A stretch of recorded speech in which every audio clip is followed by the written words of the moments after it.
እግዚአብሔር ወይ ማረን፣ አማኑኤል ወይ ማረን። እስቲ ቀጥሉልን። እስቲ የትምህርት ሁኔታዎትን እንዴት የተማሩ እንዴት ነበረ ከልጅነት እስከ እውቀት ያለው የትምህርት ሁኔታ በዛ አጠር አድርገን ጀምረን አንድ ሁለት ጥያቄ ብቻ እኔ የምጠይቀው አለኝ። እኔ የምጠይቀው በዚህ በሶሻል ሚዲያ ያለውን ነገር ከዛ በኋላ እንሄዳለን። ሲያጠር አድርገው። እኔ እኮ ይሄን ነገር ነው እኔ መናገር የማልችለው። የሚገርም የትምህርት መጀመሪያ ሐዲስ ኪዳን እሺ ዲማ ተማርኩ። ያው ከዋናው ልጀምር። ኦኬ። እና ዲማ ሐዲስ ኪዳን ከተማርኩ በኋላ ትንሽ ጊዜ እዛው አካባቢ ባሉ አብያተ ክርስቲያናት ቆይቼ መጽሐፈ ሊቃውንት ደግሞ እዚህ አዲስ አበባ በዓታ ታዕካ ነገሥት ገዳም ውስጥ ተማርኩ። መጽሐፈ ሊቃውንት ከተመረኩ በኋላ ትንሽ ከሊቀልቀም ስማኮ ነገር ፍኖተ ሰላም ትንሽ ጊዜ ቆየውና ያው እግረ ተማሪ ከባድ ነው። ወደ ደብረ ሊባኖስ ደግሞ መጣሁ። እዛ መጽሐፈ ሊቃውንት ለማስጀመር ጥረት አደረኩ። ያው ደግሞ አዲስ አበባ ናፈቀኝ መሰለኝ። እዛ ብዙ ሳልቆይ ወደ አዲስ አበባ መጣሁ ተመልሼ ማለት ነው። እና አሁን እንግዲህ በዚህ ሁኔታ አዲስ አበባ ውስጥ አለው። ከ2006 ዓመተ ምህረት ጀምሮ ስራ ላይ ነኝ። እስከ 2006 ዓመተ ምህረት ደግሞ ያው እንግዲህ ልዩ ልዩ ትምህርቶች ነበሩ ማለት ነው። እንደውም ሲሉ ትንሽ እንግዲህ ከሁሉ ከወሬያችን በፊት የኔታ ቀድመን የምንናገረው ትንሽ ቲክቶኩ ትንሽ እንዳዩት ያው ፍሪ ሆነን ነው የምናወራው ምናምን እና ያው እንግዲህ ልካችንም በቦታችንም ባይሆን ያው አንዳንዴ እንትኑን እንረዳው እና በዓታ ለማርያም ሲሉ እንደውም አንድ ጨዋታ ትዝ አለን። እዛ ቅዳሴ ቤት የተቀለደ ቀልድ ነው እና ሁሌ ዜማ በል ሲሉት አንዱን ልጅ አይ እንደው ቆይ ልስማ ይላል አሉ። ቆይ ላዳምጥ ይላል እና በጣም ብዙ ጊዜ ሲፈጅበት ብቻ የኔታው ምን አሉት፣ አይ በማዳመጥማ ቢሆን እዚህ ያለችው ኤሊ ትችል ነበር የተባለው። ይሄን ቀልድ ያውቃሉ? አዎ እኔ እዛ እያለሁ አልሰማሁትም። ከወጣሁ በኋላ ነው የሰማው። ሁሌ በዓታ ሲባል እሱ ነው ትዝ የሚለን ማለት ነው። እዚህ ለሌላ ነገር በእርግጥ ቀልደነዋል። ቀልዱን ነው እንዴ? ከቤተ ክርስቲያን የወጣ አንድ ሰው አለና ለሱ ቀልደንለታል።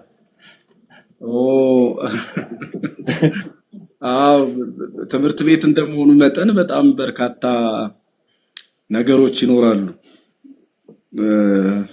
ከመምህራኑም ከተማሪዎቹም የሚነገሩ በጣም አንዳንድ ድንቅ ነገሮች ይኖራሉ በየትምህርት ቤቱ።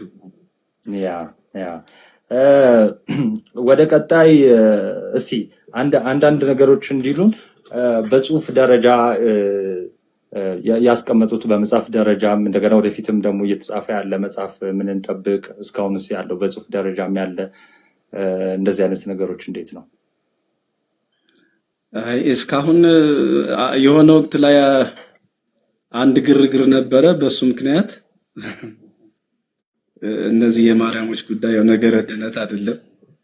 አንዳንዴ ቁጥራቸው ስንት ነው ምናምን የሚለው ምንም አምስትም ቢሆኑ ሁለትም አንድ ብትሆን ችግር የለውም። ማርያም ላይ ሚቺ ያላዛር እህትና እዚህ ሉቃስ 7 ላይ ያለችው ማርያም ከዚህ ከፈሪሳዊ ስምዖን ቤት ሽቶ የገባችው ሴት ብዙ ጊዜ ግራ ታጋባለች። ያው እኛን ታሳስታለችና በሱ ጉዳይ ላይ ትንሽ የሆነ ወቅት ላይ ያለመግባባት ነበር። ዓመተ ምህረቱን ረሳሁት። ምናልባት 4 ዓመት 5 ዓመት በፊት በሱ ምክንያት መጋቢት ወር ላይ ይመስለኛል እንደዛ ነገር 2013 እንደዛ ነው። ብቻ እንደዛ አካባቢ እነዚህን ማርያሞች ለማጥራት በሚል ነገር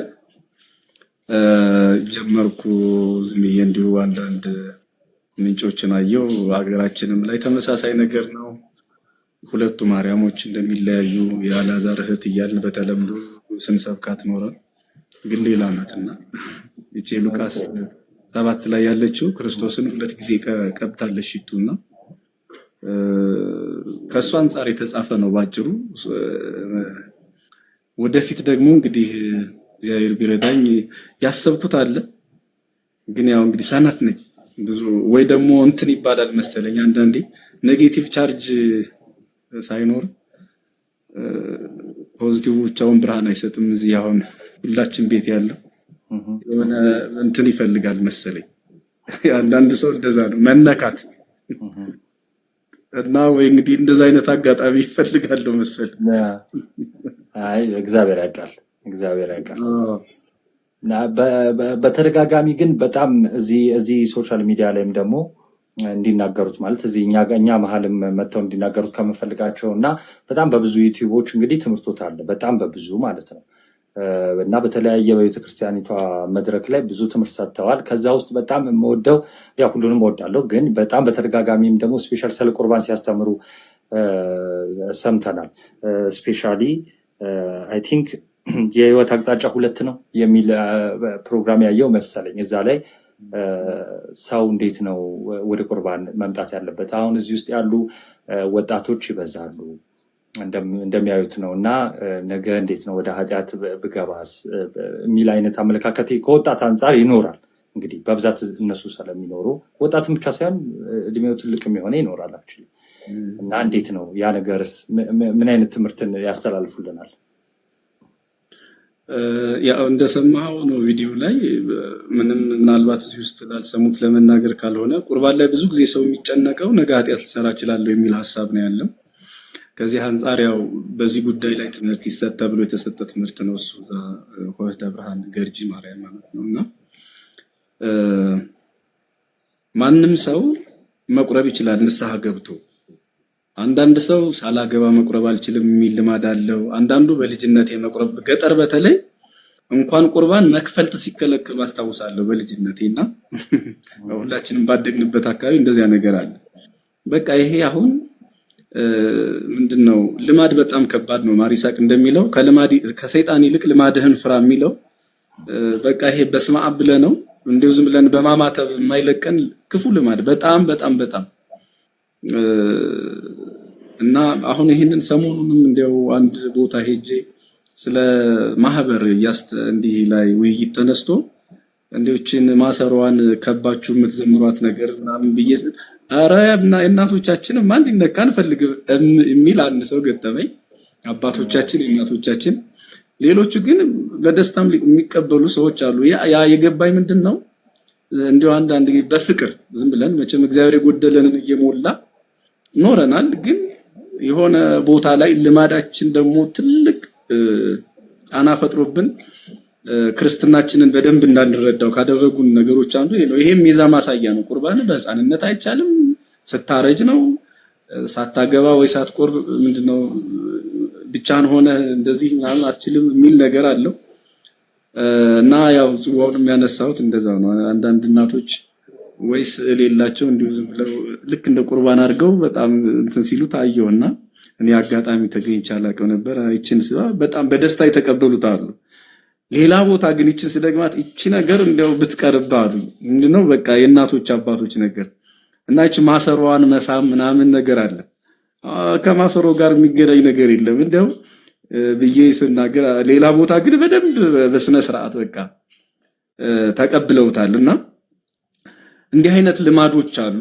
እና እዚህ አንድ ቲክቶኩንም እኔ የምወድበት ነገር እኛ ወደዚያ መድረስ በማንችልባቸው አንዳንድ ቦታዎች በቃ ይደርሳል በየቤቱ።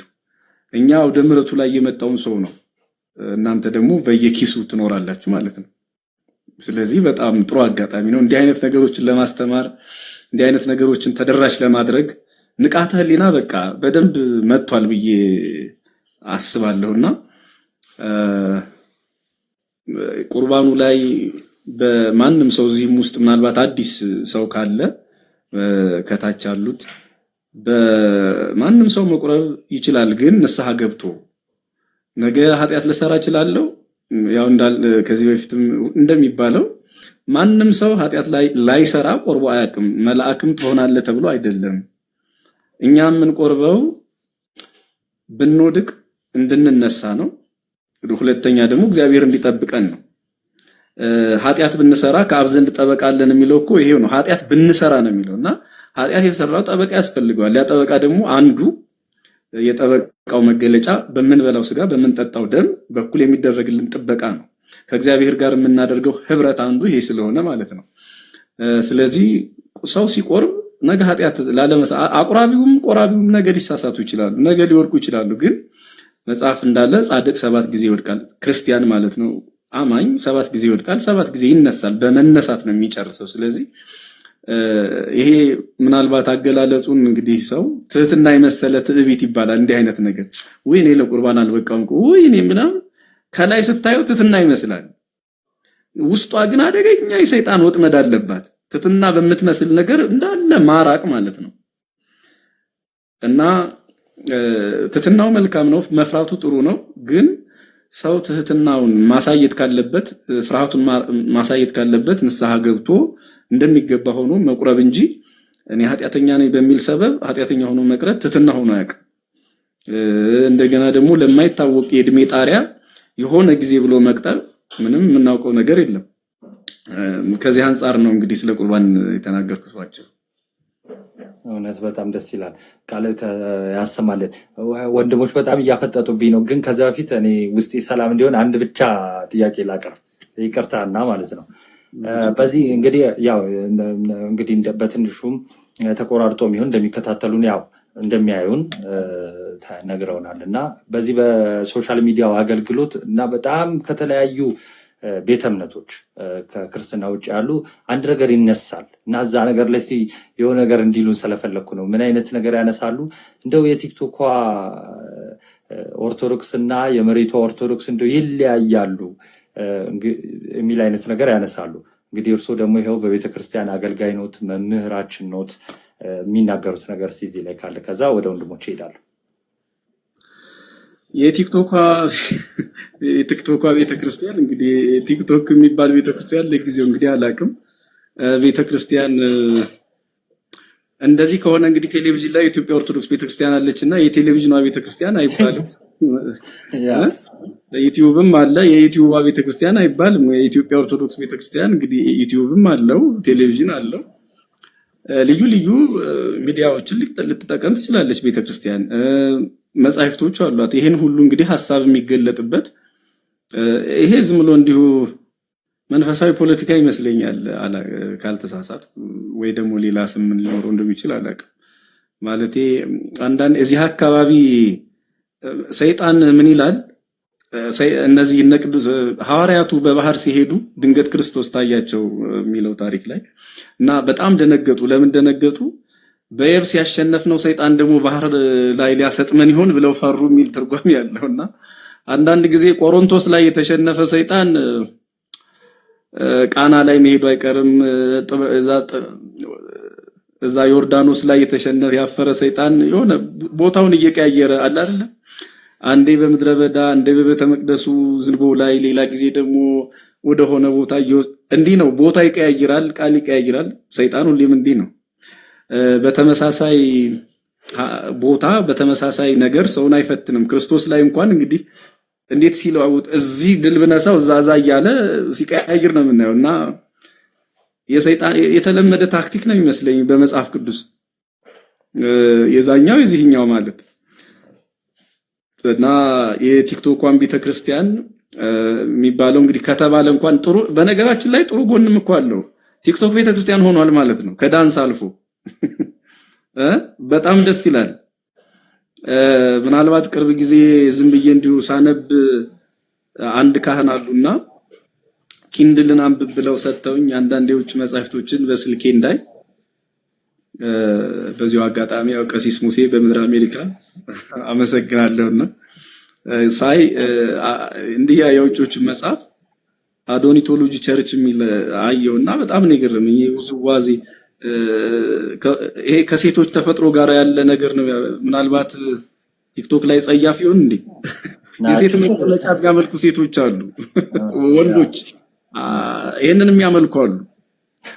እና በጣም የገረመኝ ይሄ በቲክቶክ ላይ አንዳንድ ጊዜ እህቶቻችንን እንዲሁ ያልተገባው ዝዋዜ ሳይ ይሄ እምነት ገብቶ ይሆን ሳናቀው እንደው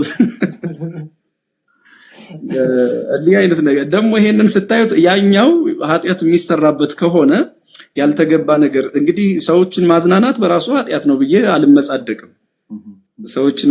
ሰው እርስ በርሱ የሆነ ነገር በጎ ነገር በመነጋገር ማህበራዊ ሀገራዊ ብዙ ነገሮችን ማስተላለፍ ይችላል፣ ችግር የለውም። ነገር ግን ደግሞ በሌላ መልኩ እንዲያው ጥቅም የሌለው ነገር የሚደረግ ከሆነ ዝም ብሎ እንዲሁ ገላም በማሳየት እርቃንን በማሳየት ይሄ ዝም ብሎ እንዲሁ ማህበረሰብን፣ ሀገርን፣ ሃይማኖትን፣ ትውልድን የማይጠቅም ከሆነ ደግሞ ጥቅም የለውም። ለማንኛውም ግን እንዲሁ የኔ ጥርጣሬ ነው ይሄ ነገር ሳናውቀው ሀገራችን ገብቶ ይሁን በቲክቶክ በኩል በማህበራዊ ሚዲያ በኩል አድርጎ ላለው ይሄ ከሴት ተፈጥሮ ጋር ያለን ነገር ለምንድን ነው ሰው በጣም የሚያሳዝን ነገር አለው። አንዳንድ ጊዜ ቁም ነገር የበዛባቸው አንድ ጸሐፊ አለ እዚህ ቦሌ ቆሻሻ መጣያ ላይ ስትሄድ አለ፣ ምናልባት አይታችሁ ሰምታችሁት ከሆነ ጸሐፊው ወይም አንባችሁት ከሆነ ቦሌ ገንዳ አለና እዚያ ገንዳ ላይ ቁም ነገር የበዛበት ጋዜጣና ዘይት የበዛበት ምግብ ተጥሎ አገኛለሁ አለ እና አንዳንድ ቁም ነገር የሚበዛባቸው ነገሮች ወደ ጎን ሆነው እንዲሁ ዝም ብሎ ተራው ነገር ብዙ አድማጭ፣ ብዙ ተከታይ፣ ብዙ ተመልካች ኖሮት ሳይ ያ ቸርች እንደው ሃይማኖት ሆኖ ባይመጣ እንኳን ተጽዕኖ አሳረፈብን ይሆን እንዴ ይላሉ። እና ይሄ ምናልባት በሌላ መልኩ ሌላው ላልሆነ ነገር የሚጠቀምበትን ነገር ቤተክርስቲያን አድርጋችሁት እንኳን ቢሆን እኔ ደስተኛ ነኝ ለማለት ነው። ግን አንዲት ቤተክርስቲያን ናት የትም ይሁን የት አንዲት እንጂ እዛ የተለየ እዚህ የተለየ የሚባል ቤተክርስቲያን የለም፣ ሊኖርም አይችልም። ሰው ከመጽሐፍ ቅዱስ ከአባቶች ትምህርት ከመምህራን ቃል ከመጽሐፍት ካልወጣ በምንም ነገር እዛና እዚህ የሚባል ነገር የለም። ስለዚህ ቲክቶክ መሆኑ ሳይሆን ችግሩ የአባቶች ትምህርት አለው የቤተክርስቲያኒቱ ልሳን ነው ወይ መምህራን ምን ይላሉ ከሚለው ሐሳብ ጋር የተስማማ ቃል መናገሩ ላይ እንጂ እዚህ ቅድም እንዳልኩት አንዳንዴ ሰይጣን የተሸነፈ ሲሆን ሰዎችን ለማድከም ልብን ለማዛል የሚናገረው ቃል ሊሆን ይችላል። በዚህ መቼም አትደናገጡም ብዬ ተስፋ አደርጋለሁ። ትክክል። እሺ እግዚአብሔር ያክብርልን በእውነት። እስቲ ወደ ወንድሞች ሊድ ኢዮባ ምናምን የኔታን አንድ ጥያቄ ሳይሆን እንደ ጥያቄ ያዙትና በደንብ ሐሳብ እንዲሰጡበት የምፈልገው ነገር ምንድነው ያው ጊዜው መምህራኑም ቤተክርስቲያንም ዘመኑን በዋጀ መልኩ ወደ ምዕመናን መድረስ ያስፈልጋል ብዬ አስባለሁና ዘመኑን መዋጀት ማለት ምዕመናኑ ወዳሉበት መሄድ ነውና አንዱ ደግሞ ምዕመናን በደንብ የሚኖሩበት አሁን ከኑሮ ውጣ ውረድም ከምንም ሶሻል ሚዲያ ላይ ነው። በተለያየ በፌስቡክም በዩቲዩብም በቲክቶክም ሶሻል ሚዲያ ላይ በደንብ ምዕመናን ይኖራሉ። ስራ እየሰሩ ምንም እያደረጉ በየትኛውም የህይወታቸው እንቅስቃሴ ውስጥ ሆነው የመስማት የማዳመጥ የመማር ቻንስ አላቸውና በዚህ ረገድ ምን መሰራት አለበት ብለው ያስባሉ? ሁለተኛው ነገር ደግሞ ቲክቶክ ከተያዘ አሁን እንዳሉትም ይሄ ዓለማዊ የሆነው ነገር አለበት በደንብ ከተያዘና ከተሰራበት ደግሞ መንፈሳዊ ነገሮችም በደንብ ይኖሩበታልና እስካሁን ከነበሩት ግምገማ ቲክቶክ ያጠፋው ጥፋት እንዳለ ሆኖ ጥቅምም አለው የለውም ሊባል አይችልም። ግን የትኛው ያመዘኑበታል? ምንስ ቢደረግ ነው ቲክቶክ የበለጠ ሊጠቅም የሚችለው ይላሉ? እሺ ከሁለተኛው ልስጀምር። እኔ እንግዲህ ያን ያህል ግምገማ የሰራው አይመስለኝም እና እርግጠኛ ሆኖ ከሰፊው ህዝብ አንፃር እኔ ከማየው በውስን እንትኑ ከማየው አንፃር ከዚህ በፊትም ፌስቡክ ላይ አንድ ወቅት የጻፍኩት አለና ከሱ ሐሳብ በውስጥ በቃ ብዙዎቹ ቤተክርስቲያንን እማትለውን እንደምታስተምር አድርጎ ማጠልሸት አለ። ያ በተወሰነ ደረጃ ሲበራላቸው ሰዎች ሲደነግጡ አይቻለሁ። እንዲህ አይነት ነገር ቤተክርስቲያን እንደዛ እንደማትል ግን ትላለች ተብለው ቤተክርስቲያንን ሳይሰሙ ስለ ቤተክርስቲያንን ከሚጠሉ ሰዎች ሰምተው ቤተክርስቲያን ከሚጠሉ ብቻ አይደለም ከማያውቋት ሰዎችም ሰምተው የተሳሳቱ ሰዎች ትምህርቷን ሲሰሙ ደንግጠውም እንግዲህ እንደምታውቁት ይቅርታ እያሉ አንዳንዶች ወደ ቀደመ ቤታችን ብለው ሲመጡ ስታዩ እንደው ባይመጡ እንኳን ጥላቻቸውን ሲያነሱ ስናይ በዚህ አለመገረም አለመደነቅ አንችልም። ስለዚህ በዚህ በኩል ስኬታማ ነው ብዬ አስባለሁ። እንግዲህ ምናልባት በጠቅላላው ደግሞ ለመናገር ትንሽ ሁሉን መዳሰስ መቃኘት ያለብኝ ይመስለኛልና በሰፊው ለመናገር ሞራሉ የለኝም ማለት ጥናት የሚፈልግ ከሆነ ብዬ ነው። ባየሁት ልክ ግን ለምሳሌ ማቃቸው ሌሎችም እንደ ወንድሞች ያገለግሉ በሆነ መንገድ በጥቂቱ እንዳየሁት እኔ በጣም ጠቃሚ ነው። እንዲያውም ምናልባት ሌሎቹ ትተውት እንዳይወጡ ብዬ ሁሉ ፈራለሁ።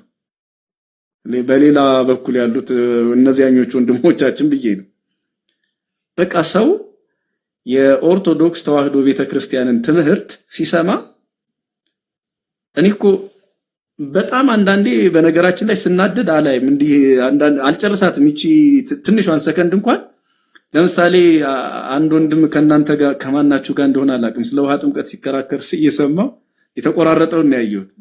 ውሃ ከውሃና ከመንፈስ የሚለው ውሃ ማለት ራሱ ወልድ ነው አለ።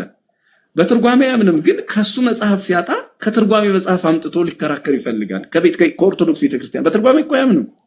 እንደዚህ አይነት ይሄ ባይናሪ ሎጂክ የሚጠቀሙ ሰዎችን ስታይ ደግሞ የሆነ ጊዜ ላይ የሚጠሉትን መጽሐፍ የሆነ ጊዜ ላይ ሲያንጠለጥሉት በቃ የሆነው ይሄ ቲክቶክ ይሄ ማህበራዊ ሚዲያ ቤተክርስቲያኒቱን ከገለጣት እንደው ፍቅር ኖሮ ሰላም ኖሮ ተግባብቶ ተደማምጦ መኖር ከተቻለ እኔ ሰው ከዚህም መውጣቱ አይቀርም። የኦርቶዶክስ ነው ተብሎ ሲስተሙ ከዚህም ማለት ነው። የእውነቴን ነው። በቃ ቤተክርስቲያኒቱ ሙሉ ናት። ያንን ሙላቷን በአግባቡ በልኩ ሰው እንዲረዳ እንዲሰማ አጋጣሚውን ፈጥሯል እና በዚህ በኩል ውጤታማና ስኬታማ ይመስለኛል። አንደኛው ሁለተኛው የመጀመሪያው ምን ነበረ? ከላይ ወደታች የእንትኑ ይሄ ቲክቶክ ላይ እና ምዕመናን የሚገኘው ማህበራዊ ሚዲያ ላይ ስለሆነ በቤተክርስቲያን በኩልና በመምህራን በኩል ምን ቢደረግ ነው የበለጠ ምዕመናን ማግኘት የሚችለው ላይ ያስባሉ? እኔ በራሴ ይህን እንድል የሚያደርገኝ ያው በግልጽ ለመናገር የኛ ቤተክርስቲያን መምህራን ጋር ሶሻል ሚዲያ ላይ ቶሎ የመንቀሳቀስ ድክመት ያለ ይመስለኛል። ምክንያቱም ከሌሎች አንፃር ስናይ ሌሎቹ በደንብ ነው የሚሰሩት፣ በበጀትም በምንም እያንዳንዱ በሁሉ ነገር ጥርት አድርገው ለመስራት ይሞክራሉ። እኛ ጋር ሁሉም ሰው እንደ አቅሙ ነው የሚፍጨረጨረው እና በተደራጀ መልኩ አይሰራም። መምህራንም ደግሞ ብዙ አይታይም እና አሁን ሊቃውንቱ ቁጭ ብለው ነው እንደኛ አይነቱ እዚህ ቲክቶክ ላይ ቁጭ ያለውና ማለት ሊቃውንት ባሉባት ቤተክርስቲያን ውስጥ መምህራን በሰፊው ባሉባት ቤተክርስቲያን ውስጥ ቲክቶክ ላይ ከየትም ተሰባስበን ነው እንዳጋጣሚ እቹ ቤተክርስቲያን አገናኝታን ግን ያለምንም እንትን ነውና ያቅማችንን የምንሞክረው የበለጠ ግን ፍሬያማ ለመሆን በደንብ በመምህራኑ በታላላቆቹ በአባቶች ቢሰራ ፍሬያማነቱ የበለጠ ይሆናል ብዬ አስባለሁና ይሄ ፍሬያማነት እንዲመጣ በቤተክርስቲያን በኩል እንዲሁም ደግሞ በመምህራን በኩል ሶሻል ሚዲያ ላይ እንዴት ቢሰራ የበለጠ ጥቅም ይኖረዋል ብለ ያስባሉ? እሱ እንግዲህ ዘርፈ ብዙ ይመስለኛል መፍትሄው። አንደኛ እንዳልከው አንተም ተቋማዊ መልክ ቢይዝ የበለጠ ጥሩ ይሆናል። የበለጠ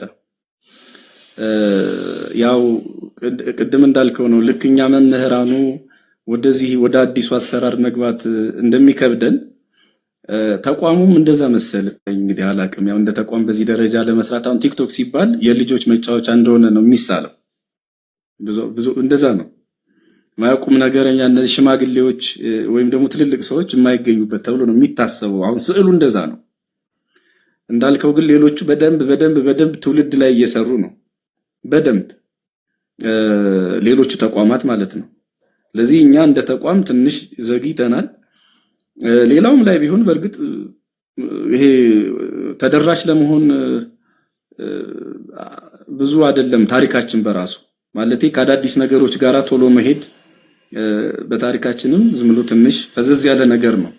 ሚዲያዎችን በመጠቀም ሌሎቹ በጣም ይበልጡናል፣ ይቀድሙናል። ይሄ ግልጽ ነገር ነው እና ተቋማዊ ቅርጽ ቢይዝ መልካም ነው።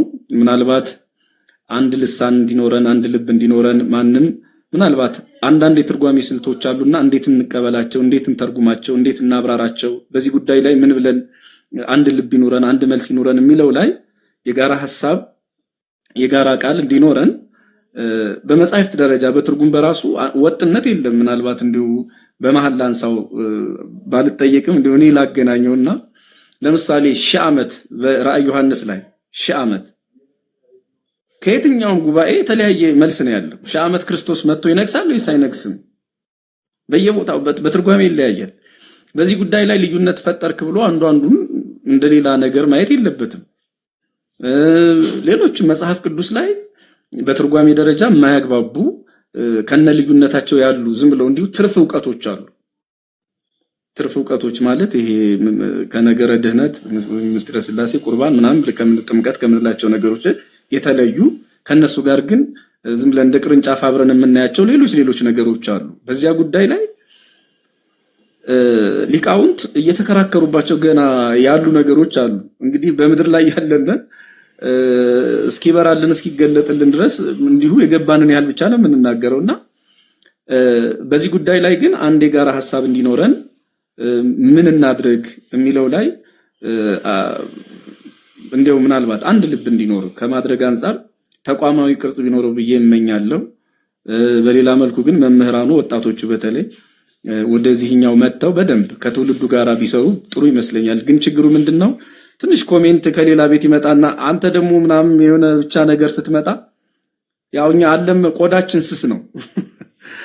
ባውደ ምሕረት አንቱ ተብሎ የኔታ ተብሎ መምህር ተብሎ ጉልበት ተስሞ ማስተማር ለመደ እዚህ ሲመጣ ይሄ ደግሞ የመቀጭቃዣ ነው የሚል ወይ ደግሞ ሌላ ስንት ያፍ የእጅ አመል እንደሚባለው የምላስ አመል ያለበት አለ። ካልተናገረ ደስ የማይለው አመል ሲባል የእጅ ብቻ አይደለም የምላስም አመል አለ። ቅዱስ ማነው ያዕቆብ እንደሚናገረው አንደበት እሳት ነው የሚለው ለዛ ነው። እሳትና ድንገተኛ አደጋ የማያጠፋው እሳት። ስለዚህ ይሄንን ነገር በመፍራት ያው አንቱ ተብሎ ባገለገለበት አውደ ምሕረት እዚህ ደግሞ ሌላ ነገር መስማቱን ትንሽ እሱም ሌላው ወደዚህኛው ነገር ያለ መምጣቱ ምክንያት ይመስለኛል። ምናልባት ግን የኔ እንግዲህ ሶስተኛው እንትኔ ሐሳቤ ምንም ይሁን ምን ቆዳና አጠንክሮ መምጣት ነው። ሐዋርያቱም ይሄው ነው። ስለ ስሜ መቼም የምትከፍሉት ዋጋ አለ ብሎ ክርስቶስ ተናግሯል። ዛሬም በክርስቶስ ክርስቲያን የሆኑ ሰዎች ስድብ አይደለም ሌላም ነገር እንድንሸከም በጸጋ እንድንቀበል ታዘናልና አንድ ገጭ ጓ ቢኖርም ዋጋ እየከፈሉ ትውልድን ለማዳን ትውልድን ለማስተማር ዋጋ መክፈል ተገቢ ነው ብዬ አስባለሁ። ያው እንግዲህ በዚህ በኩል እኔም ትንሽ ችግር ካለባቸው ሰዎች አንዱ ነኝ እና እንግዲህ ወደፊት በዚህ መልኩ አሁን ጀምረናልና እስኪ ቀስ እያልኩ እማረውና እንዲህ እያየሁ የበለጠ ግንኙነታችን በዚህ መስመር ጥሩ ይሆናል ብዬ እገምታለሁ ወደፊት። ስለኔ የኔታ እግዚአብሔር ያክብርልኝ። እኔ ጨርሻለሁ።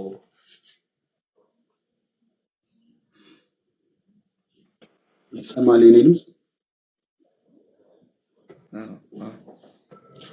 እሺ፣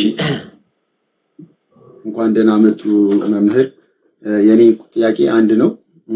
እዚህ ፕላትፎርም ላይ ያው ረጅም ጊዜ 4 ዓመት ምናምን አካባቢ ሆኗል ማለት እንደዚህ የቅበተ እምነት መሰራት ከተጀመረ ጀምሮ እና ቅበተ እምነት በሚሰራበት ሰዓት ወይም ትምህርት ላይ ምናምን ክርስቲያን ሆኖ የኛ ወንድሞች አንዳንድ ሰው በደሃ ልሳንም በሆነ ነገርም ሊሳሳት ይችላል እና ልክ እንደዚህ የሚሳሳቱትን ወንድሞች አንዳንድ የተለያዩ ወንድሞችም እዚህ ያለንም የመንተን የመባባል ነገር አለና በግለሰብ ደረጃ አንድ ሰውን ተነስቶ መናፍቅ ማለት ይችላል ወይስ በምንድን ነው የሚዳኘው? ያ አካል እንዲሆነ ነገር ቢሳሳት የሚዳኘው በምንድን ነው የሚለውን ነገር ትንሽ ነገር ቢሉንስ። እሺ፣ ሰው ሊሳሳት ይችላል። በነገራችን ላይ ሰው ተሳሳተ ማለት ያን ስህተት አምኖ ተቀብሎታል ማለት ደግሞ ላይሆን ይችላል። ማለት እውነት መስሎት ሊናገረው ይችላል። ሲረዳ ሲማር ደግሞ ሊተወው የሚችለው ስህተት ሰው ሊሰራ ይችላል። ሆነ ብሎ ገብቶት የሚሳሳትም ሰው ሊኖር ይችላል ሆነ ብሎ በዓላማ እና ዳህጸ ልሳን ወይም ደግሞ የሆነ ከቤተክርስቲያን አስተምሮ ወጣ ያለ የተናገረ ሰው ሁሉ መናፍቅ ወይም ከሃዲ ሊባል የማይችለው አንደኛው ምክንያት ይሄ ነው። ሁለተኛው ደግሞ እንደዚህ ብሎ ስም ለመስጠት ቤተክርስቲያን ዝም ብሎ አባወራ የሌለው ቤት ከሆነ ማንም ሰው እየተነሳ ማለት የተለመደ ነው። ቤተክርስቲያን ግን ባለቤት አላት። እንዲህ ዝም ብሎ ማንም እርስ በርስ ሲደባበር እየመጣ ይሄ እንትን በጣም እንትን ነውና እኔ ራሴ እንዲህ የሚሉ ሰዎችን ክፉ እንዳላሳዝን የሚሉ ካሉ ማለት ነው ያው አያለው አንዳንዴ በመድረክ እንዲህ ማለት ነገር ግን ትንሽ ችኩልነት አለ። አንዳንዴ ከስራ ስርዓት ይበልጣል ይላሉ ሊቃውንት። ጠፋ ብለን የምናርመውን ነገር በተሳሳተ መንገድ ማረም በራሱ ሌላ ስህተት ነው እና አንዳንድ ጊዜ የቤተክርስቲያን ፍቅራችን ለኛ እንደ ኦዛ ይሆንብኛል። እንደ ኦዛ ማለት ያው እንደምታውቁት ታቦተ ጽዮን በሰረገላ ሆና ስትመጣ በሬዎቹ ዘለሉ። ካህናቱ ከበሬዎቹ ጋር ተሯርጠው ሰረገላውን መንካትና ከውድቀት ማዳን አልቻሉ። አንድ ጎልማሳ ተነሳ፣ እንዴት የጌታዬ ታቦት መሬት ላይ ትወድቃለች ብሎ ሮጠ። ሄደና ታቦተ ጽዮን እንዳትወድቅ አደረገ። እንግዲህ አሁን እንደ ህዝብ ስታስቡት ታቦተ ጽዮን ወድቃ አቧራ ላይ መሬት ላይ ከምትወድቅ የእግዚአብሔር ቃል ኪዳኑ ታቦት ከምትወድቅ እሱ ወድቆ ታቦተ ጽዮንን ማዳን እንዳትወድቅ ማድረግ በቃ የሆነ ለታቦት የተከፈለ ዋጋ ለእግዚአብሔር የተከፈለ ዋጋ ጉልበት ነው የሚመስለው ታቦተ ጽዮን እንዳትወድቅ ማድረግ። ነገር ግን ቅድም ያልኩት ከስራ ስርዓት ይበልጣል ያልኩት ይሄ ነው። በጎ ነገር ይመስላል፣ ድካሙ ጥሩ ነው፣ ፍቅሩ ጥሩ ነው። ፍቅሩን የገለጠበት መንገድ ስህተት ነው። ስለዚህ ኦዛ የሆነውን ታውቃላችሁ። እጁ ተቆረጠ። መቆረጥ ብቻ አይደለም ሞተ። ስፍራውም እስከዛሬ ድረስ የኦዛ ስብራት ተባለ ነው የሚለው። ኦዛ ምንድነው ያጠፋው? በጣም እኮ የሚገርም ነው። አንዳንድ ጊዜ ፍቅራችንን የምንገልጥበት መንገድ ቤተክርስቲያንን እንወዳለን ብለን ለቤተክርስቲያን ተቆርቋሪነታችንን ለመግለጥ ይሄ የጠበኝነት ይሄ በጣም ሌሎችን በሚገፋ በሚያሳድድ መልኩ በሚያርቅ መልኩ ሲሆን ደግሞ እንደው እግዚአብሔርስ ይወደዋል ብሎ ደግሞ ማሰብ ነው።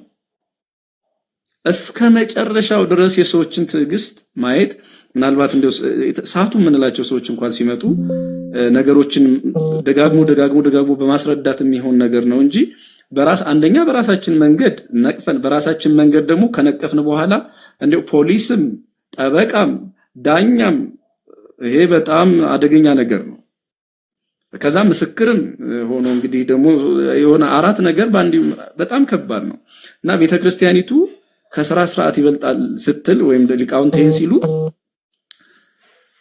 እንደው ጠፋ ብለን ወይም ደግሞ የሆነ ነገር ስህተት ተሰራ ብለን ስናስብ ያንን ስህተት የምናስተካክልበት መንገድ የኦዛ መንገድ እንዳይሆን ሊነካ የሚገባው አካል ስልጣን ያለው አካል ነው አንድ ነገር ማድረግ ያለበትና እዛ ላይ ትንሽ ከፍቅር ጋር ከአክብሮት ጋር ከፍርሃት ጋር ቢሆን ጥሩ ነው ብዬ አስባለሁ።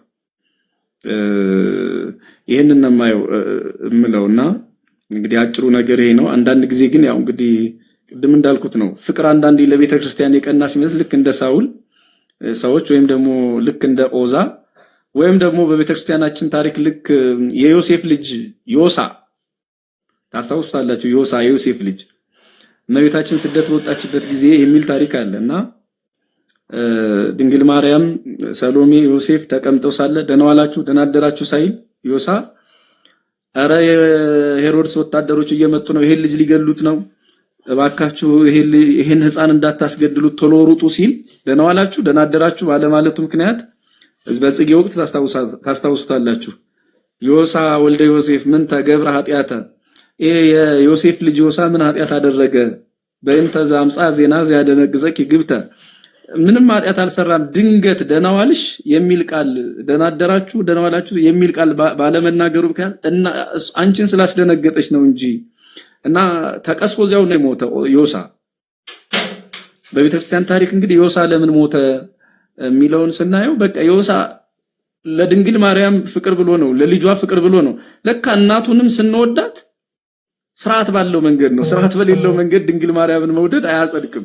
ከዚህ በፊት ያው እንደምታውቁት በጣም እንወዳታለን ብለው ያመለኳትን ቤተክርስቲያን አውግዛለች አይደለም።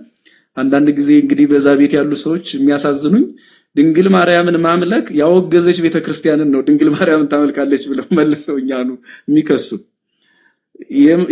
የማርያምን አምልኮ ያወገዘች ቤተክርስቲያን ናት ግን ያለችን እንደምታውቁት ይህን ታሪክ እንኳን ባለማወቅ ሰዎቹ መላእክት አመልካላችሁ ምን ሲሉ ይሄን ቤት በዚሁ አጋጣሚ ደግሜ ለመግለጥ ሞደውም እንደዚህ አይነት አምልኮ እንደሌለ በደንብ ለሌሎቹ አስረዳት አውቀው የሚያጠፉት ያውቀው ነው ምንም ማድረግ አንችልም ሌሎቹ ግን ለካ ውሸት ነው እንዲህ ብለው እንዲበራላቸው ምክንያት ሆኗልና እመቤታችንን ፍቅሩን የገለጠበት መንገድ ዮሳይ ተሳሳተ ሆነ ስለዚህ ተቀሰፈ ለቤተ ክርስቲያን ያለን ፍቅር ለሃይማኖታችን ያለን ፍቅር በስርዓት ካልሆነ ነገም ዋጋ ያስከፍለናል እና ፍቅራችንን ስርዓት ባለው መንገድ እንግለጥ እኛ ማንነን እንበል ለማለት ነው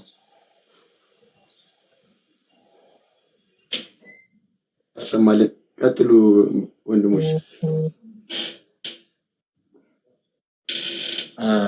ቃል ያሰማልን ያኔታይ እንግዲህ የኔ ጥያቄን ከማስከተሌ በፊት እንደሚታወቀው መሬት ላይ ያለችዋና ቲክቶክ ላይ ያለችዋ ቤተክርስቲያን ብለው ለመለየት ከሚመጡበት አንዱ መንገድ ምንድነው እዚህ ቲክቶክ ላይ እንግዲህ በጣም የሚገርም የሆነ ሽንፈት ተደርሶባል ምክንያቱም በአንድም በሌላም ቤተክርስቲያን ውስጥ አገልጋይ ነን ብለው እንቀድስ ነበር እንደዚህ እናደርግ ነበር እያሉ እየተናገሩ የቤተክርስቲያናቷን ገድላትን ድርሳናትን እያወጡ የሚለውንም የማይለውንም ትርጉም በራሳቸው መጽሐፉም ደግሞ የገባው አገባቡ አውዱም በሌላ መልኩ ሆኖ ያጣመሙ ለሰው ቤተክርስቲያን ማለት እንዲነች ይያሉ ያጣመሙ ያስረዳሉ ይሄን ይመለከቱና ሰዎች ወደ ቤተክርስቲያን እንዳይመጡና ለቤተክርስቲያን ጥላቻ እንዲኖርባቸው ያደርጉ ነበር አሁን ግን በተቃራኒው ወንጌል አታቅም የምትባለው ቤተክርስቲያን እንዲያሉ የሚያሟት ሲታይ መሬት ላይ ሲታይ እዚህ ቲክቶክ ላይ የሚገራረብ ሽንፈት ደረሰባቸው ጭራሽ ወንጌሉን የማያውቁት ሆኖ የመጡት እነሱ ናቸው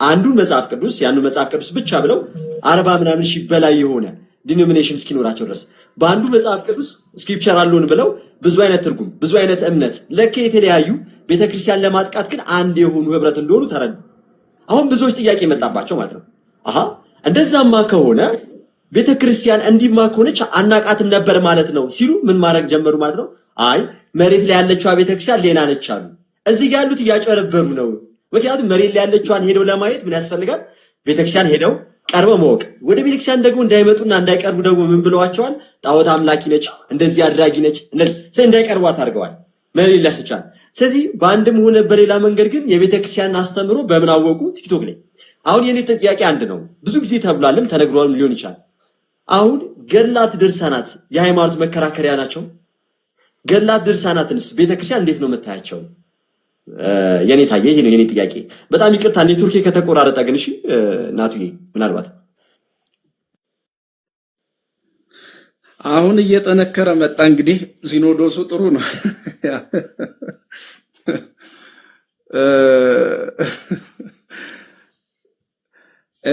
አሁን ገድላት ድርሳናት በቤተክርስቲያናችን ውስጥ የታምራት መጻሕፍት በግንድ ላይ የበቀሉ ቅርንጫፎች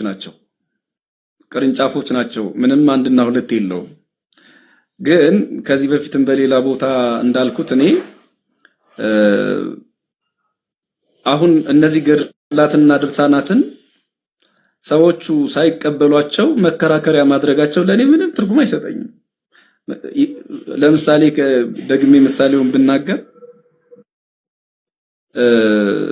ፀሐይ በምስራቅ ነው የምትወጣ በምዕራብ ብሎ መከራከር የሚፈልግ ሰው ካለ መብቱ ነው ግን መጀመሪያ ፀሐይ መኖሯን ማመን አለበት ፀሐይ አለች ብሎ የማያምን ሰው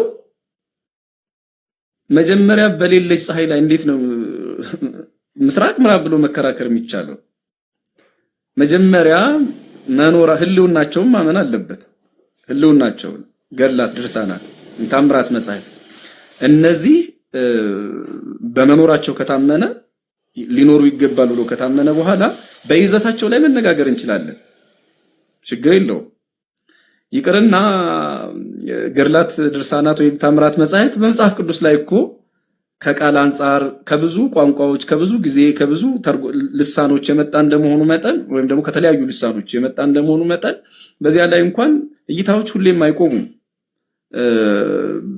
በብዙ መንገድ ይሄኛው ይሄ ቢሆን ግሪኩ እንደዚህ ቢሆን ይሄኛው እንደዚህ ቢባል አቻ የሆነ ቃል ሁሌም ሊሻሻልበት ይችላል ይሄን ማለት ምን ማለት ነው በገድላትና በድርሳናትም ላይ እንዲሁ ዝም ብሎ ጥላቻ ብቻ ይዞ የአምልኮ መጻሕፍት ናቸው ወይም ደግሞ ምንድነው እንደ መጽሐፍ ቅዱስ ናቸው መጽሐፍ ቅዱስን የሚተኩ ናቸው ብሎ ዝም ብሎ አሉባልታ ከማውራት ምንድነው ቤተክርስቲያኒቱ በገድልና በታምራት መጻሕፍት ላይ ምን ትላለች የሚለውን ማወቅ መረዳት ይቀድማል። አሁን ግን በማያምኑት ነገር ላይ ነው ክርክር የሚያቀርቡትና እሱ የመጀመሪያው የሚያበላሸው በማያምኑት ነገር ላይ መከራከሩ ነውና እኔ ቤተክርስቲያኒቱ አንደኛ በትምህርት ደረጃ እንኳን አትሰጣቸውም። ገድል የሚማር የለም ታውቃላችሁ። ዜማ የሚማር አለ፣ ቅዳሴ የሚማር አለ፣ ቅኔ የሚማር አለ፣ አቋቋም የሚማር መጽሐፍ የሚማር ብሉይ ኪዳን፣ አዲስ ኪዳን መነኮሳት አራቱን ጉባኤያት የሚማር ብሉዩን፣ አዲሱን፣ ሊቁን፣ መነኮሳቱን የሚማር ገድል የሚባል ትምህርት ግን የለም እኮ ትክክል። በየትም ቤተክርስቲያን የለም። ይሄ በእኛ በየትኛውም ጉባኤ ማለት ነው። ይሄ ከሆነ ምንድነው ታዲያ ድርሳናትና ታምራት ምንድናቸው ያል እንደሆነ ለመደበኛው ትምህርቶቻችን ማጣቀሻ የሚሆኑ ታሪክ ማወቂያ የሚሆኑ በእግረ መንገድ ታሪክ ስለሚናገሩ እንደገና ደግሞ ያው ሁሌ እንደሚባለው እዚያ መደበኛው ትምህርት ላይ መጽሐፍ ቅዱሱ ላይ ያነበብነውን የሥራ መጽሐፍ በህይወት የኖሩ ናቸው። ለምሳሌ ሁልጊዜ የምጠቅሰውን ብጠቀም አሁንም ማቴዎስ 17 ላይ መድኃኒታችን ኢየሱስ ክርስቶስ ተራራ ታነሳላችሁ ብሎ ለሐዋርያት ስልጣን ሰጥቷል። በመደበኛው መጽሐፍ ቅዱስ ታሪካችን ላይ የትኛው ሐዋርያ ተራራ ሲያነሳ አላየነው። በሌላ መጽሐፍ በ10ኛው መቶ ክፍለ ዘመን መጨረሻ ላይ ግን ጫማ ሰፊው ስምዖን መጣ። ያው ዛሬ እንደምታውቁት ግብጽ ላይ ጠባሳው የሚታየው ደብረ ሞካታም ላይ ያለው ቤተክርስቲያን እንዲሰራ ምክንያት የሆነው በ11ኛው መቶ ክፍለ ዘመን መግቢያ ላይ መጣና ይሄን አደረገው። ስለዚህ መጽሐፍ ቅዱስን የተረጎሙ ቅዱሳን ታሪካቸውን የተጻፈበት ገድል ተአምር ሌላ ምንም ነገር አይደለም። ስለዚህ ገድላትን ግን እንደ መጽሐፍ ቅዱስ ናቸው ወይም ደግሞ የመጽሐፍ ቅዱስ እንደው እንደ ብሉይ ኪዳን እንደ ሐዲስ ኪዳን ሆነው እንዲሆናሉ እንዲያይሆናሉ የሚል ነገር የለም። ሁለተኛ ደግሞ ቅድም እንዳልኩት እንደው ምንም ስህተት የለባቸውም አትልም ብላ አታውቅም እንዴ? በጣም እኮ ነውር ነው። አታውቅም። እኛም አሁን ስብሰባው ላይ ያነሳ ነው በጣም ደስ የሚለው እንደውም ምናልባት እንደው ልዩነት ይኖር ይሆን ብዬ ፈርቼ ነበር። የሚገርማችሁ ብዙ ቀን አልገባው፣ 3ቱን ቀን አልገባው፣ አንዱን ቀን እንደምንም ገባው። በግል ምክንያት ነው ያልገባሁትና አንዱን ቀን ግን ያው እንደምንም አጣብቤ ገብቼ ነበረ። ደስ የሚል ርዕስ ላይ ነው የደረስኩት። ገድላት፣ ድርሳናት፣ አዋልድ መጻሕፍት በአጠቃላይ በዚህ ላይ የሚወያየው ግሩፕ ላይ ነበርኩ እና እኔ ምናልባት እንደው ልዩነት ይፈጠር ይሆን ብዬ አስቤ ነበር። ሁሉም ሊቃውንት በአንድ ቃል ያጸደቁት በየጉባኤ ቤቱ ስንነጋገር የኖርበት ነው። እንዲህ አይነት ችግር እንዲህ አይነት ነገሮች የቃላት የምን ዝንፈቶች ይኖራሉ። እነዚያን ዝንፈቶች ማስተካከል የቤተክርስቲያኒቱ የሊቃውንቱ ግዴታ ነው ተብሎ ተስማምበት ነው እንጂ መጽሐፍ ቅዱስን ይተካሉ ራሳቸው እንደ መጽሐፍ ቅዱስ ይሆናሉ የሚል ቤተክርስቲያኒቷን በዛ አይነት አስተምሮ የላትም። ቅድም እንዳልኩት ምንም እንደው ችግር የለባቸውም የሚልም ትምህርት የለም፣ ሐሳብም የለም። በአንድ ድምጽ ሊስተካከሉ የሚገባቸው ተስተካክለው ይታተሙ። ይሄ ዝም ብሎ በየቤቱ የሚታተመው ህትመት ይቁም ነው የተባለ። በየቤቱ ማለት አንዳንዱ ከቅንነት አንዳንዱ ከሌላ ዓላማ ብዙ ነገር ያደርጋል። በእኛ ቤት እንደምታውቁት ሌላውን ተውትና መጻሕፍቱን እንደው ዘቢብ እንኳን እኮ የኛ ቤተክርስቲያን የላትም እኮ የውጭ ሰው ነው የሚያመጣው። በሌላ እምነት ያሉ ሰዎች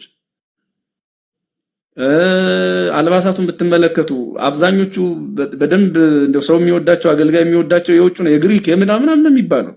ነጋዴ ነው የሚያዘጋጀው ሁሉን ነገር። ቤተክርስቲያኒቱ በራሷ መንገድ ልታዘጋጀው የሚገባው። መጻሕፍትም እንደዛ ናቸው። ዝም ብሎ ነጋዴ እንደፈለገ የሚያሳትማቸው ናቸው። እነዚህ መጻሕፍት ምንም ስህተት የለባቸውም እንዴት ይባላል? ነውር እኮ ነው። እንደው የለባቸውም ማለት በራሱ ማለት ነው። ያ ማለት ግን ጸጉር ይስተካከል ማለት አንገት ይቆረጥ ማለት አይደለም።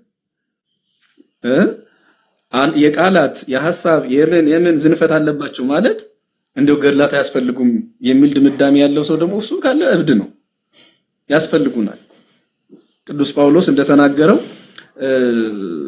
ዋኖቻችሁን አስቡ፣ የእምነታቸውን ፍሬ እየተመለከታችሁ በእምነት ምሰሏቸው ነው ያለ እና እኔ አሁን የአቡነ ተክለ ሃይማኖትን ፍሬ ለማየት ፈልግ መጽሐፍ ቅዱስ ላይ አላገኘው። የሌሎችን ቅዱሳን የነ ቅዱስ ጊዮርጊስ ብንል ከመጽሐፍ ቅዱስ በኋላ የመጡት አረዛው መጽሐፍ ቅዱስ ላይ ያሉት ተጋድሏቸው መቻለና እና አንዳንድ ጊዜ ደግሞ ተአምሩ ላይ ለምሳሌ አቡነ ተክለ ሃይማኖት በአንድ እግር 7 ዓመት ቆሙ ሲባል እንዴት ምናምን እኔ እዚህ ጋር የአቡነ ተክለ ሃይማኖት ብርታት አይደለም የሚታየኝ ወንድም፣ የአቡነ ተክለ ሃይማኖት አይደለም በአንድ እግር እንዲቆሙ የሚያደርግ አምላክ አላቸው እግዚአብሔር በቅዱሳኑ ድንቅ ነው የሚለውን የመጽሐፍ ቅዱስ ቃል ነው የተረዳሁት። ስለዚህ እኔ አሁን የአቡነ ተክለ ሃይማኖት ጥንካሬ አይደለም የእግዚአብሔር ችሎታ ነው፣ የእግዚአብሔር ካህሊነት ነው የሚታየው በዚህ ገድል ላይ እንጂ አንድ ሰው አይደለም በአንድ እግር በሁለት እግር እንኳን ቆሞ በመቋሚያ ተደግፎ እንኳን አይቻልም። ይሄ ለምን ሆነ ያልን እንደሆነ እግዚአብሔር በቅዱሳኑ ድንቅ ነው፣ እግዚአብሔር በወዳጆቹ ያደረገው ነው። እንሂድ አሁን ብዙዎች የሚቀልዱት የሚያፌዙበት የአቡነ አረጋዊ ገድል ያው እንደምታውቁት በዘንዶ ወደ ላይ መውጣታቸው ነው አይደለም። ዳዊት በመዝሙሩ 90 ላይ ተናገረ። ከሐዋርያት ይሄንን ምናልባት ሲያደርግ ያየነው የለም በመጽሐፍ ቅዱስ። በዘንዶውና በአንበሳው ላይ ትጫናለህ የሚለውን ቃል እንዲህ ይሄ ስልጣን ከተሰጠ ለእግዚአብሔር ተከታዮች ለክርስቶስ አገልጋዮች አቡነ አረጋዊ የማያደርጉበት ምን ምክንያት አለው? ስለዚህ መጽሐፍ ቅዱስ የሰጠውን ስልጣን የሚተረጉሙ የእምነት ፍሬያቸውን የምንመለከታቸው ሰዎች አሉ። ቅዱስ ጳውሎስም እኔ ክርስቶስን እንደምመስል እናንተ እኔን ምሰሉ አለ። እኛ እኮ የምንመስለው ክርስቶስን ብቻ አይደለም ክርስቶስን የመሰሉ አባቶቻችንን እናቶቻችንን ጭምር ነው። ስለዚህ እነዚህን አባቶች እናቶች የምናየው መጽሐፍ ቅዱስ ላይ ብቻ አይደለም። ደግሞ ሲጀመር ምናልባት እንዳላሰፋ እንጂ መጽሐፍ ቅዱስ ራሱ እኔ ብቻ ነኝ አይልም። እንደምታውቁት እኔ ብቻ አይልም። እንደው ብዙ መጽሐፍቶችን ስንመለከት ከሌላ የሚመጡ ለምሳሌ እንደው ምናልባት እንደው እዚህ ያላችሁ ወንድሞች ብታውቁትም ከታች ነው የሚባለው ሌላው ሰው ለሱ ለመናገር ለምሳሌ ቅዱስ ጳውሎስ ለቆሮንቶስ ክርስቲያኖች ስለ መንግስተ ሰማያት ሲናገር ዓይን ያላየው ጆሮ ያልሰማው በሰው ልብ ያልታሰበ ብሎ ነው የሚገልጠው ተብሎ እንደተጻፈ ይላል። ቅዱስ ጳውሎስ ከየት እንዳመጣው ነው ይሄን ማን አባቱ ነው የሚናገር እዚህ ውስጥ ባይብል ብቻ የሚል ሰው ከየት ያመጣዋል? አንዱስ እንደው ህሊና ያለው ሰው እንደው በዚህ ላይ ምን ይላል? ከየት ነው ያመጣው ቅዱስ ጳውሎስ ይሄን? መጽሐፍ ቅዱስ ያልሆነ ጥቅስን ጳውሎስ አምጥቶ ከነገረ ከጠቀሰ እኔ ለምን እንደማላመጣው የጳውሎስን ምንጭ ለምን እንደማልጠቀመው ከመጽሐፍ ቅዱስ ውጪ መጥቀስ ስህተት ከሆነ ጳውሎስም ተሳስቷል ማለት ነው። ስለዚህ ይሄ ደግሞ የማያስኬድ ደምና ስጋ የወለደው ከንቱ ሐሳብ መሆኑን እናያለንና እንዲህ አይነት መጻሕፍት ለቤተ ክርስቲያን ለመጽሐፍ ቅዱስ ገላጭ ሆኑ ከመጽሐፍ ቅዱስ ጋር ያሉ ቅርንጫፎች ናቸውና እኛ ግንዱን ከነቅርንጫፉ ነው የምንቀበለው። አጭሩ ነገር ምናልባት ረጅሙ ነው አጭሩ የሚባለው ይሄ ነው ሐሳቤ።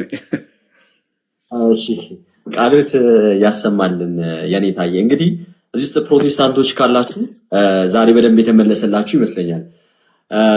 ያው እዚህ ጋር ያለው ቲክቶክ ላይ ያሉትን ወንድሞችን ሰዎች እንዳይቀበሏቸው እንዳይሰሟቸው፣ ምክንያቱም ከሰሟቸውና ከተቀበሏቸው ሰው አዳራሹ ባዶ ሊሆን ነው። ስለዚህ የተቻላቸውን ምንድነው ማድረግ የሚሞክሩት ወይም የሚፈልጉት በተቻላቸው መጠን ሁሉ እዛ ጋር መሬት ላይ ያለችው ቤተክርስቲያን ከነዚህ የተለየ ነው የምታስተምረው ብለው በቃ ሰውን ለማቆየት ነበር የሚሰሩት።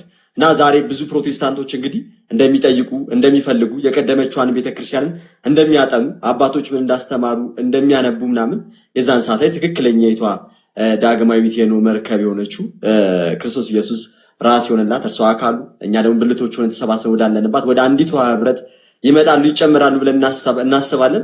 እግዚአብሔር አምላክ ያክብርልን፣ ቃሉን ያሰማልን። መምህር ያመሰግናለሁ። ጥያቄ እንጨርሻለን። እግዚአብሔር ያክብርልን።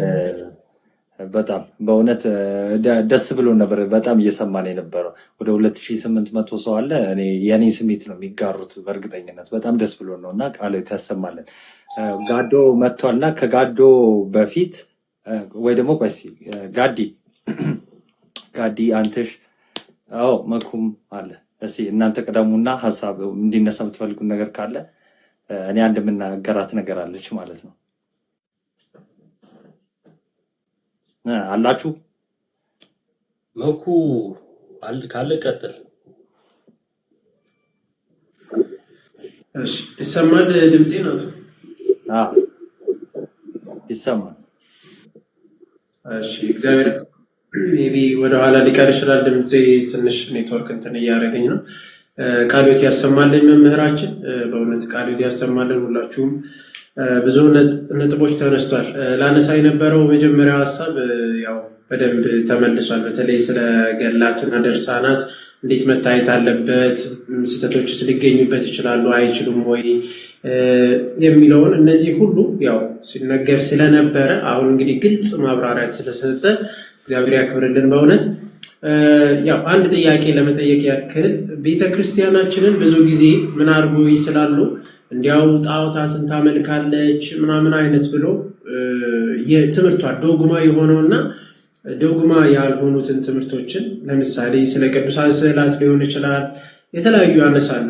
ስግደት ሊሆን ይችላል፣ ይሄው ጣዖትን ታመልካለች ይላሉ፣ ቤተክርስቲያንን ይከሳሉ። እና ከዚህ አንጻር እስቲ ስለ ትምህርቷ ቤተክርስቲያን ዶግማ ነገረ ድህነቷ ምን ይመስላል? ስለ ቅዱሳን ስዕላት፣ ስግደት፣ ምልጃ፣ ጸሎት እነዚህ ደግሞ እንዴት ይታያሉ? ይሄንን እስቲ ቢያስረዱልን ከዚህ አንጻር መምሬ። አንዳንዶቹ በጣም ሰፊ ስለሚሆኑብኝ እንግዲህ አጠር ለማድረግ ልሞክር መሰለኝ። አሁን እንኳን ስዕል ታቦት አታመልክም የኢትዮጵያ ኦርቶዶክስ ተዋሕዶ ቤተክርስቲያን ወይም ሌሎቹም። እንኳን ስዕል ማለት ያው ስዕል በየቤታችን ያለ ነው። ታቦት ግን ታቦት ነው እንደምታውቁት። እንኳን ስዕል ታቦት አታመልክም። ችግሩ ታቦቱ ላይ ምን አለ የሚለው ነው። ለምሳሌ ታቦትን ብንል አልፋ ወኦ የሚል ስም አለ። ያንን ስም የሚመለክ ስም ነው። ስሙን እናውቃለን። ምናልባት አንዳንድ እዚህ ቤተክርስቲያን የነበሩ በጣም ለቃሉ ይቅርታና እኔ መጻጉዕ ይመስሉኛል ቤተክርስቲያን ኖረው ቤተክርስቲያንን የማያውቁ ሰዎች። መጻጉዕ ታውቁታላችሁ። 38 ዓመት ኖረ ቤተሳይዳ። ግን ስለ ቤተሳይዳ አያውቅም። ድኖ ስለመሄድ ፈልጎ ብቻ የሆነ ሰውም የለኝ ብሎ እሱ ራሱ እንደተናገረው እዛ አርጅቷል። እዛ ይህን ያህል ዓመት እስኪያረጅ ኖሮ 37 አያስረጅም መሰል። ግን የቆየውን ስታስቡት እንግዲህ አናውቀውም፣ ሸምግሏል ይሄ ሰው። ለማንኛውም 37 የደዌ ዘመኑ ስለሆነ ማለት ነው እንጂ የተወለደበት አይደለም። ብቻ ይህን ያህል ዘመን ኖሮ ስለ ቤተሳይዳ አያውቅም። አንዱ እሱ ነው። ሁለተኛው እዛ ዝቅ ብሎ እዚያው 5:12-14 አካባቢ እሱ ግን ያዳነውን አላወቀም የሚል በጣም የሚያስደነግጥ ቃል አለ። ያዳነውን አላወቀም። እና ሰዎች ረጅም ጊዜ በቆዩበት ሰበክንባት፣ ዘመርንባት፣ ቀደስንባት የሚሏትን ቤተክርስቲያን ሳያውቋት ኖረው በዚህ ደረጃ እንዲያው እንዴት እንዳገለገሉ ሁሉ ግርም እስኪለኝ ድረስ የሚደንቀኝ ይሄ ነው። ታቦት እንደምናመልክ ይናገራሉ ከወጡ በኋላ። በጣም ነው የሚገርመው። እና እንደዚህ ሰዎች አሁን መጻጉዕ ክርስቶስ ካዳነው በኋላ አላወቀውም። ስላላወቀው ዮሐንስ 17 ላይ በጥፊ መቶታል አይደለም? ይሄ ሰው ስለምን ትመታኛለህ የሚለው ስላዳንኩ ነው ወይ ነው። እና መልሰው የቃል ጥፊ የምላስ ጥፊ ቤተክርስቲያን ላይ የሚሰነዝሩት የድህነት በር የሆነችዋን ቤተክርስቲያን አላወቋትም። በቃ መጻጉዕ ባይሆን ሰው በአምላኩ ላይ እጁን አይሰነዝርም። የክርስቶስ ቤተክርስቲያን ላይም ምላሱን አይዘረጋም። ግን መጻጉዕ ከሆነ ሰው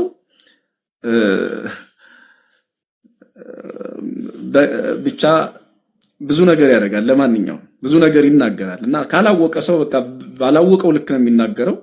ስለዚህ ስዕል ታመልካለች ቢሉን፣ ታቦት ታመልካለች ቢሉን በፍጹም። እንደውም ጣዖት አንዳንዶቹ እንግዲህ በእውነት እግዚአብሔር ይቅር ይበላቸው ጣውላ እያሉ ሲናገሩ ነበር። ጣዖት እያሉ ሲናገሩ ሰምታችሁ ይሆናል። እንግዲህ አንድ መምህር እንዳለው አልፋ ወኦ የሚባል ጣዖት እያመለክን እንኖራለን ማለት ነው። ጥሩ ነው በጣም። ደግሞ አልፋ ወኦ ሳይባል ታቦት አይቀርጽም። ያው እንደምታው የለም፣ ይሄ ስም ሳይኖረው አይጻፍም። ይሄን ስም ነው ሰዎች ጣዖት የሚሉት። ከዛ ምን ይላል ደግሞ አንድ መልስ እሰጣለሁ ብሎ እንዴ አልፋ ወኦ እኮ ብቻ አይደለም የምትሉት እንዴ ከስሩ ሚካኤል፣ ገብርኤል፣ አርሴማ ትላላችሁ ይላል እንዴ። አሁን ይሄንን እኔ በመጽሐፍ ቅዱስ ምሳሌ ነው የምገልጠው። መጽሐፍ ቅዱስም ይቺ 27ቷን ብቻ ሰይጣን ዲያብሎስ ብላችሁ ብትጽፉ 27ቷ ላይ 33 ጊዜ ስሙ አለ። ሐዲስ ኪዳኑ ላይ ብቻ ሰይጣን ጋኔን ስትሉ ደግሞ እንግዲህ አስቡት ምን ያህል ቁጥር እንደሚገኝ። ይሄ ሁሉ የሰይጣን ስም የተጻፈበትን የሐዲስ ኪዳን መጽሐፍ ግን ቅዱስ ብለን ነው የምንጠራው። የሰይጣን ስም ተጽፎበት እንኳን ቅዱስ የምንለውን መጽሐፍ ቅዱስ እዚያ የእግዚአብሔር ስምና የወዳጆቹ ስም የተጻፈበትን ታቦት በምን አግባብ ጣዖት ሊለው እንደሚችለው እኔ እንጃ። ግልጽ ነው ሐሳቡ እዚህ ጋር የሰይጣንም የእግዚአብሔርም ስም ግን አሸናፊ የሆነው የእግዚአብሔር ስም ስለተጻፈበት ታቦቱን የዲያብሎስ ስም ጽላቱን ማለት መጽሐፍ ቅዱሱ ላይ የእግዚአብሔር ስም ስላለ የዲያብሎስ ስም ወይም ደግሞ የጋኔን የሰይጣን ስም ሊያጨልመው አይችልም። ብርሃን የሆነ ስም አለ እዚያ ውስጥ። የእግዚአብሔር ስም የክርስቶስ ስም አለ። የክርስቶስ ስም ስላለበት የሰይጣን ስም እንኳን ቦታ አልተሰጠውም። ስለዚህ ቅዱስ እያልን ነው የምንጠራው እንጂ መጽሐፍ እያልን አይደለም፣ እንደ ፊክሽን ወይም እንደ ሌላ መጽሐፍ። ስለዚህ የጋኔን ሁሉ ስም ተጠራቅሞ ያለበትን ካሸናፊው ከእግዚአብሔር ስም የተነሳ ቅዱስ እያልን ከጠራ ነው ታቦቱ ለምንድን ነው እንደዚህ ሰዎች እንደዚህ ቅዱሳንና የእግዚአብሔር ስም ብቻ ስለተጻፈበት ብቻ እንኳን ማክበር አልነበረባቸውም? ለስሙ ሲሉ ለእግዚአብሔር ስም ሲባል መጽሐፍ ቅዱስን ጋኔን የተጻፈበት የጋኔን ስም የተጻፈበትን መጽሐፍ ቅዱስ ለእግዚአብሔር ስም ሲሉ ቅዱስ እያሉት የቅዱሳኑና የአምላካችን ስም የተጻፈበትን በዚህ ደረጃ ሲያንቋሽሽ መስማት ያው እንዳልኩት መጻጉነት ነው፣ አለማወቅ ማለት ነው። ስዕላትንም የተመለከተ እንግዲህ ከታች ያሉት አትበሉን የሚል ሰምቻለሁ። ይሄም ልምድ ነው ብለዋል። እሺ ከየት ያላችሁት እንበል? እንደው አስቸጋሪ ነው። ነው ትክክል ነው። ከታች ያሉት ነው። ኧረ እሺ። ለማንኛውም ግን ስዕላትንም የተመለከተ ያው እናንተ እንዳነበባችሁት እንደተማራችሁት ነው። ቤተክርስቲያናችን አምልካታ ልታመልክም አትችልም። ነገር ግን እኛ በስዕል በኩል ባለ ስዕሉን ነው የምናውቀው። ቤተክርስቲያን መቼም ቢሆን ስዕልን አምልካ አታውቅም። ነገር ግን ስዕል በረከት እንዳለው ጥቅም እንዳለው እንደው ከብሉይ ኪዳን ዘመን እንኳን የታየ እንደሆነ እንደው በጣም ታዋቂው የሙሴን ነገር ብናነሳ እባብ ስዕል ስሎ እንግዲህ ህዝብ ካዳነ በሁለት መንገድ በሽታ የጸናባቸው ድምጹን ሰምተው በሽታ ያልጸናባቸው መልኩን አይተው ከተፈወሱ የመስቀሉን ስዕል ነው ያዩት፣ የክርስቶስን ስዕል ነው ያዩት እኮ። ስለዚህ ስዕልን የሚያድን ከሆነ እኔ በዚያ ሰዓት እነሱ ስዕል አያስፈልግም የሚሉት ብሉይ ኪዳን ጠቅሰው ነው አይደለም? ብዙ ጊዜ እንደዛ ነው። አዎ እኛ ደግሞ ብሉይ ኪዳኑ ላይ ሙሴ ያውም ራሱ ጸሐፊው ሙሴ ስዕል ሰርቶ ህዝብ ሲፈውስ አየ ነው። እና እኛ በስዕላት የማንፈወስበት ምክንያት ምን ሊሆን ይችላል? ይሄም አሁን እነዛ በእስራኤል በሙሴ አማካኝነት ያንን የነሐስ እባብ ተሰርቶላቸው የተፈወሱ ሰዎች የነሐሱን እባብ አምልከውታል ማለት ነው? ሙሴ አምልኳል ማለት ነው? አይደለም። ስዕል ሊመለክ አይችልም፣ አይመለክም። ይሄንንም እኮ አንዳንዶቹ ያውቁታል፣ ሆነ ብለው ነው። ስለዚህ እንዲያው ሙሴ ባደረገው አምሳል ነው እኛ የምንስለው። በቃ ባጭሩ እንደው ሌላ ውስብስቡ ነገር ይቅርና እንደው ሰፊው ነገር ይቅርና ሙሴ ለእስራኤል ያደረገውን ፈውስ፣ ሙሴ ለእስራኤል ያደረገውን ማዳን እኛም በቤታችን በህይወታችን በቤተክርስቲያናችን እናደርገዋለን። በዚህ መልኩ ቢረዱት መልካም ነው። ለቀለምና ለወረቀት ግን አንሰግድም። እኛ ለባለ ወረቀቱ ነው። ምንድነው መምህር ደጉ አንድ ምሳሌ እኔ ታደጉዚ ቴዎሎጂ ምናልባት የምታውቋቸው የሆነ ወቅት በምሳሌ ሲጠቀሙ ነበር። ይሄንን የሙሴን ሐሳብ ወስደው ስዕል ምን ያደርጋል ብሎ አንዱ ሲጠይቃቸው መስኪና ተነስ ብለው ቦርሳውን ፈተሹት። ቦርሳውን እስኪ ክፈተው አሉት። የሆነች ጉርድ ፎቶ ተገኘ የሴት። ምንህ ናት ይቻሉት? ጓደኛዬ። እንዴት እዚህ ያለ እሷ በህይወት የለችም? እንግዲህ እሱ ጠያቂ ነው። ስዕል ምን ያደርጋል ብሎ የሚጠይቅ ለጥያቄ የመጣ ሰው ነው። ሌላ ችግር ኖሮበት አይመስለኝም። እንደ ጥያቄ ስዕል ምን ይሰራልናል ነው። እና ታዲያ አንተ እንግዲህ ምሳሌው ህጹጽ ሊሆን ይችላል። ያው ሙሉ ምሳሌ ኖሮ አያውቅም አይኖርም። አንተ ጓደኛህ ሩቅ ሀገር ሄዳለች፣ አብራኝ ናት፣ አንድ ሰፈር ነን። እና ታዲያ እሷ አብራህ እያለች ጠዋት ማታ እያየሃት ፎቶዋ ምን ይሰራልሃል? አይ ይሄማ እሷን ባየሁ ቁጥር በቃ አብራ ከኔ ጋር እንዳለች በቃ ይሄ ለህልውናዋ ከኔ ጋር ለመኖሯ ፍቅሬን የምገልጥበት የሷ መሆኔን እሷም የኔ እኔም የሷ መሆኔን የምገልጥበት ነው፣ ፍቅሬን ማሳያ ነው። እንግዲህ አብራ ያለችውን ሴት ፎቶ እንዲህ ለፍቅር የሚገልጥ ከሆነ እኛ አንደኛው ፍቅራችንን ማሳያ ነው ስዕል፣ ፍቅራችንን። ሌላ ምንም በረከትም ነው፣ በሌላ መልኩ በረከትም ነው፣ ፈውስም ነው። ይሄው አይተናል እኮ ቅድም ያልኩት ሙሴ ስለ ሙሴ ሲናገር እና ስዕልን አናመልክም ለበረከት ለእሴት ለናፍቆት ግን ይሄ ሆኖናል። በሌላ መልኩ ግን የምናነበው መጽሐፍ ቅዱስ እኮ ራሱ ስዕል ነው አይደለም እንዴ? እኔ ለምን እንደሚፈሩት እኔ እንጃ። እግዚአብሔር እኮ ስዕል ነው። ስሙ እግዚአብሔር ብሎ ወይ በእንግሊዝኛ የሚጠቀም ከሆነ ጋድ ብሎ ጂሰስ ብሎ ቢጽፍ ስዕል እኮ ነው። እሺ ለዚህ ስም መስገድ አልችልም? እችላለሁ። እኔ እንደው ሌላውን ተው፣ አይን እጅ እግር ስላለው ለዚህ ኢየሱስ ለሚለው ስምስ ብሰግድ ይከለክሉኛል ለዚህ ሰዎች? ጽፌው ኢየሱስ የሚል ስም እኔ እንጃ ምን ሊሉኝ እንደሚችሉ አላውቅም። ለዚህ ስም አይ በቀለም ስለተጻፈ መስገድ የለብህም ካለ ያኔ እስኪ ደግሞ ቀጣዩን እናያለን። ግን እኔ እግዚአብሔር ብዬ ብጽፍ ኢየሱስ ብዬ ብጽፍ ለዚያ ስም መስገድ ስልጣን አለኝ። አይ የለም የሚል ሰው ካለ እንዳልኳችሁ ቀሪውን የሚል ሰው ሲኖር እናየዋለን። ግን ደግሞ ኢየሱስ ብሎ መጻፍ በራሱ ስዕል ነው። እግዚአብሔር ብሎ መጻፍ በራሱ ስዕል እኮ ነው። እና ከዚህ የተለየ ነገር የለውም። ባጭሩ እንደው ለመግለጥ ያህል በእውነት እግዚአብሔር ያክብርልን። እግዚአብሔር ይስጥልን። እግዚአብሔር ያክብርልን።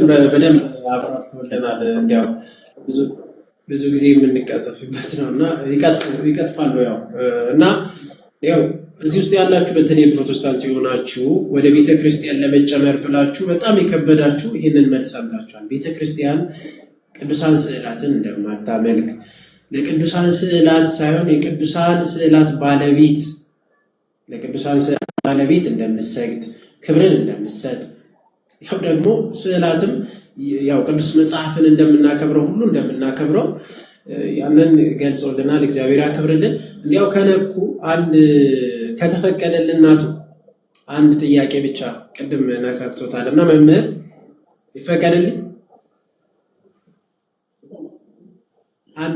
አንድ ጥያቄ እኔ አልፈቅድም። አንድ ግራጄ ዝሏል። በርግጥ እንግዲህ የዛሬ ስለሆነ አንድ ስለ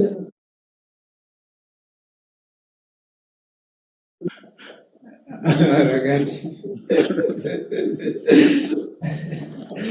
አለተወሰይ ታቦት ስለ ታቦት ስለ ትንሽ ቪዲዮ ትንሽ ወይም እንዲሁ መወያየት እንችላለን። እሺ እሺ እሺ እሺ በኩ ቀጥል።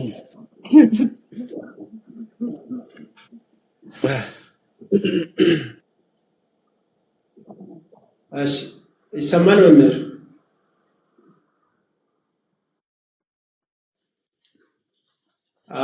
ማለት ቅድም ስለ ታቦት ተነስቶ ነበረና እንዲያው እዚህ ውስጥ ያሉት በጣም ብዙ ጊዜ ጥያቄ ይጠይቃሉና ከሚጠየቀው ውስጥ እንዲያው እናንተ ታቦት አላችሁ የብሉይ ኪዳንን ነው ያንኑ ነው የያዛችሁ አይነት ብሎ ነው የሚከሱት እና ቤተክርስቲያንን እንዲያው የአዲስ ኪዳንና የብሉይ ኪዳን ታቦት ምንድነው ልዩነታቸው? ደግሞም እኛ እንዲያው የብሉይ ኪዳንን ታቦት 10ቱ ትእዛዛት የተጻፉበት 4 ሰዎች የሚሸከሙት ያንን አለን ወይ? አሁን ላይ ለአዲስ ኪዳን አገልግሎት እየተጠቀምን ነው በቤተክርስቲያናችን ውስጥ ለአገልግሎት ለአዲስ ኪዳን እና ያ አለ እንዴት ነው የሚታየው? እስቲ ለሁሉም እንዲያብራሩ ነው መምህራችን። ቀጥሉ።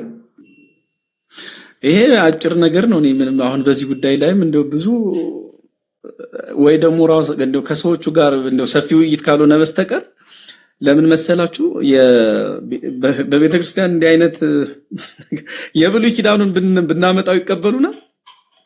አሁን እኔ የመጀመሪያው ሐሳቤ እሱ ነው። እንዴ የብሉይ ኪዳን ነው ያላችሁ ማለት ወይ ደግሞ የላችሁም የብሉይ ኪዳኑ የላችሁም የሚሉ ሰዎች የብሉይ ኪዳኑ ቢመጣ ይቀበሉታል? ወይስ ደግሞ ታቦት አያስፈልግም የሚል አቋም ያላቸው ሰዎች እንግዲህ ጭራሽ የብሉይ የሐዲስ ሳይሉ ጭራሽ ታቦት አያስፈልግም ከሆነ እሺ ደግሞ ሌላ ክርክሩን ሊቀይረው ይችላል። በጠቅላላው ግን ይሄ ጊዜ መርጦ የብሉይ ኪዳን የሐዲስ ልክ እንደ ገድሉ ነው የማየው። ገድሉ ላይ ገድልን አያምኑም፣ ግን ስለ ገድል መከራከር ምን ይጠቅመዋል? ያንተን ሰውነት አምኖ ሰው ነህ ትከራከረኛለህ ሳይል አንተን እንደሌላ ነገር ቆጥሮ ካንተ ጋር መከራከር ምን ይሰራል? መጀመሪያ ሰውነትህን ማመን ነው። እና በታቦቱ ላይ በብሉይ ኪዳኑ ይሁን በሐዲስ ኪዳኑ ምናልባት የብሉይ ኪዳኑ ቢሆን እንቀበለዋለን ችግር የለውም ከሆነ እንግዲህ ለነሱ ይባላል አሻሽለው 4 ሰው የሚሸከመው ወይ ደግሞ ቀኖናውን ለነሱ ሲባል ማስተካከል ይቻል ይሆን እንዴ? ለማንኛውም ግን ባጭሩ ቤተክርስቲያን የብሉይ ኪዳን ታቦት አይኖራትም የላትም። ይሄኛው የክርስቶስ የአምላካችን ስም የሚጻፍበት ነው። ከዚያ ውጪ የስጋና የደሙ ማክበሪያ ነው። ስሙ ቀዳሽ ነው። ስሙ ኃያል ነው። ያ ኃያል ስም ነው በቤተ ክርስቲያኒቱ መንበር ላይ ያለው። የእግዚአብሔር ቅድም እንዳልኩት የእግዚአብሔር ስም ሳይጻፍበት የሚሰራ ምንም አይነት ታቦት የለም። ከዚያ ውጪ እንጨት ነው፣ ተራ እንጨት ነው የሚሆነው። ይሄ ስም አልፋ ወኦ ያለው ስም ካልተጻፈ፣ ስለዚህ ካህናቱ ይዘውት የሚሄዱትም ያ ታቦት የእግዚአብሔር ስም ያለበት ነው። የቅዱሳን ስም ብቻ እንኳን የለው። የመላእክቱም የጻድቃን የሰማዕታቱ ስም ብቻ የለም። በእያንዳንዱ ታቦት ላይ አስገዳጅ በሆነ ሁኔታ አልፋ ወኦ አለ። ስለዚህ እንደ ብሉይ ኪዳኑ 10 ቃላት የተጻፉበት 4 ሰው የሚሸከመው እንደዚህ አይነት ነገር አይደለም። ያው ውስጥ አዋቂዎች ይሄንን በደንብ መናገር ነበረባቸው። ማለት እኔ እኮ ቀድሻለሁ፣ እኔ እኮ አይቼዋለሁ የሚሉ እንትኖች እብዶች ማለት ነው። እና ቢያንስ እንደው እውነት አንዳንድ ጊዜ እኮ ሰይጣን እውነት ይመሰክራል። ታስታውሳላችሁ? የእንጦንስን ቅድስና አጋንንት ናቸው የመሰከሩት። በእንጦንስ ታሪክ ላይ አጋንንት እንኳን እውነት ሲመሰክር፣ እንደገና ደግሞ እንደው ምናልባት አንዳንድ ጊዜ ገድል ወይም ደግሞ ሌላ መጽሐፍ ሲጠቀስ ደስ የማይለው ካለ የአስቄዋ ልጆች ሐዋርያት ሥራ ስንት ላይ 18 ናቸው 19 ምዕራፍ ላይ ያሉት አስቄዋ ልጆቹ እንደ ሐዋርያቱ እንፈውሳለን ብለው ታስታውሳላችሁ ጀምረው ነበር። እና ኢየሱስን አምነዋለሁ ጳውሎስን አውቀዋለሁ ደግሞ እናንተ እነማን ናችሁ አለ። ሰይጣን እንኳን አንዳንድ እውነቶችን አይክድም። ጳውሎስ ማን እንደሆነ ያውቃል። ጳውሎስን ለመናቅ አልሞከረም ማለት ነው። በሌላ አነጋገር ሰይጣን እንኳን የገባውን ነገር እንደው የሚናገር አልፎ ሰይጣን የሰይጣን ምስክርነት እንደ እንትና ይያዝም፣ ግን አንዳንድ የሰይጣን እንኳን እውነት ሲናገር እንሰማዋለን። እነዚህ እኮ የሚያውቁትን እውነት ሁሉ ጭልጥ አድርገው ክደው ከሰይጣን ያነሰ ነገር ነው የሚናገሩ። ሰይጣን አልፎ እውነት ይናገራል። ያው እንዳልኳችሁ በእንጦንስ ታሪክ በአስቄዋ ልጆች ታሪክ ላይ ይሄ እውነት ነው። እና ስለ ታቦት ሲናገሩ በተለይ ቀዳሽ ነን ካህን ነን የሚሉ ሰዎች ክፉ ነገር መጥፎ ነገር ሲናገሩ ይገርሙኛል። የእግዚአብሔር ስም የተጻፈበት መሆኑን እንኳን አይናገሩም። በጣም የሚያሳዝነው የእግዚአብሔር ስም የተጻፈበት መሆኑን ረስተውታል እና ወይም ክደውታል። ባጭሩ ግን መልሱን ለማሳጠር የብሉይ ኪዳን ታቦት የለንም፣ አይኖረንም። ነገር ግን ደግሞ የእግዚአብሔር ስም የተጻፈበት አንድ ሰው ሊይዘው የሚችል መሰዊያ አለ። አጭሩ ነገር ይሄ ነው። ይሄ ደግሞ መጽሐፍ በሐዲስ ኪዳን በብሉይ ኪዳናችን በሐዲስ ኪዳናችን በሊቃውንት መጻሕፍቶቻችን ያለ የተጨበጠ እውነት ነው እንጂ ዝም ብለን ከልባችን ያመጣነው ነገር አይደለም።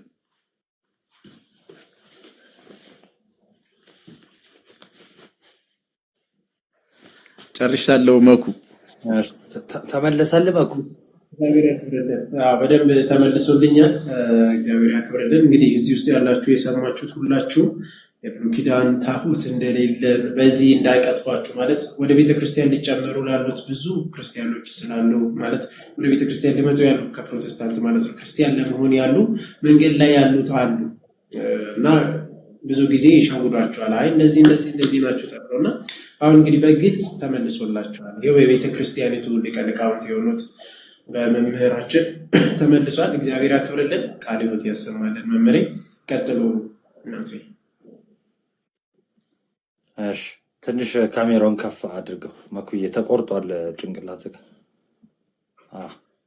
እሺ እሺ፣ በእውነት እግዚአብሔር ያክብርልን፣ ቃለ ሕይወት ያሰማልን። በጣም ድንቅና ግሩም ነው። ያው መጠየቅ ብንጀምር አያልቅም የዛሬው። ስለዚህ እኛም አናድክሙት እና መጠየቅ ያለበት ወይ ደግሞ መመለስ ወይ ደግሞ እንደ መጀመሪያ ቀንም መናገር ማስተማር ያለበትን እንግዲህ አስተምረዋል ብለን እናምናለን። የቀረ ሀሳብ ያላቸውም አይመስለኝም ወንድሞች፣ እኔ አላቅም። እሱም በእርግጥ ግን በደፈ ሰላምታ እንድናቀርብ ይፈቀድልን እንጂ ቢያንስ ባይዘው የሆነ ጊዜ በጣም መምህር ይቅርታና ጋዲሳን በጣም እንደሚወዱት ምናምን ነግረውኝ ነበረ። ተሳሳትኩ እንዴ? በትክክል አንድ ክርክር ላይ ያ በቃ እንዴ እና አሁን እነዚህን ወጣቶች አለመደገፍ ኃጢአት አይሆንም እንዴ ካስባሉኝ ሰዎች አንዱ ጋዲሳ ነው። ያ ጋዲሳ ሰላም ደርሶ ይሁን የኔታ፣ እንዴት ኖት? ይቅርታ በጣም የሆነ ስራ ይዤ ነበር አርፍጄ መጣሁ። በጣም ይቅርታ። ሰላም ደርሶ ይሁን። ሰላም ብያለሁ። አረ ዘማሪው እንዳለው ነው ያረፈደ ምን አይልም አለ አይደል? እዚህ ቆይ በዘማሪዎች ፊት ደግሞ እንዳልሳሳት አይገባም ማለት ነው።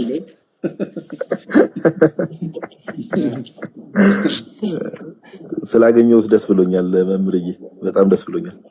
ስለመጡም እግዚአብሔር ያክብርልን። በጣም ነው የምናመሰግነው። እኔም እጅግ ከልቤ ነው የማመሰግነው በእውነት ደስ ይላል በጣም እና እኔም ያው ሳይመጣ ድምፁን ያሰማናል። ማ ዮሐዴ ዮሐዴ እሺ ቀጥል። እሺ ዮሐዴ እንዴት መዳን እንዳለበትም በዛው እንዲጠይቅ ብዬ ነው። አቶ እስቲ ወደ ክርስትና እንዴት መምጣት እስቲ ቀጥል ዮሐዴ።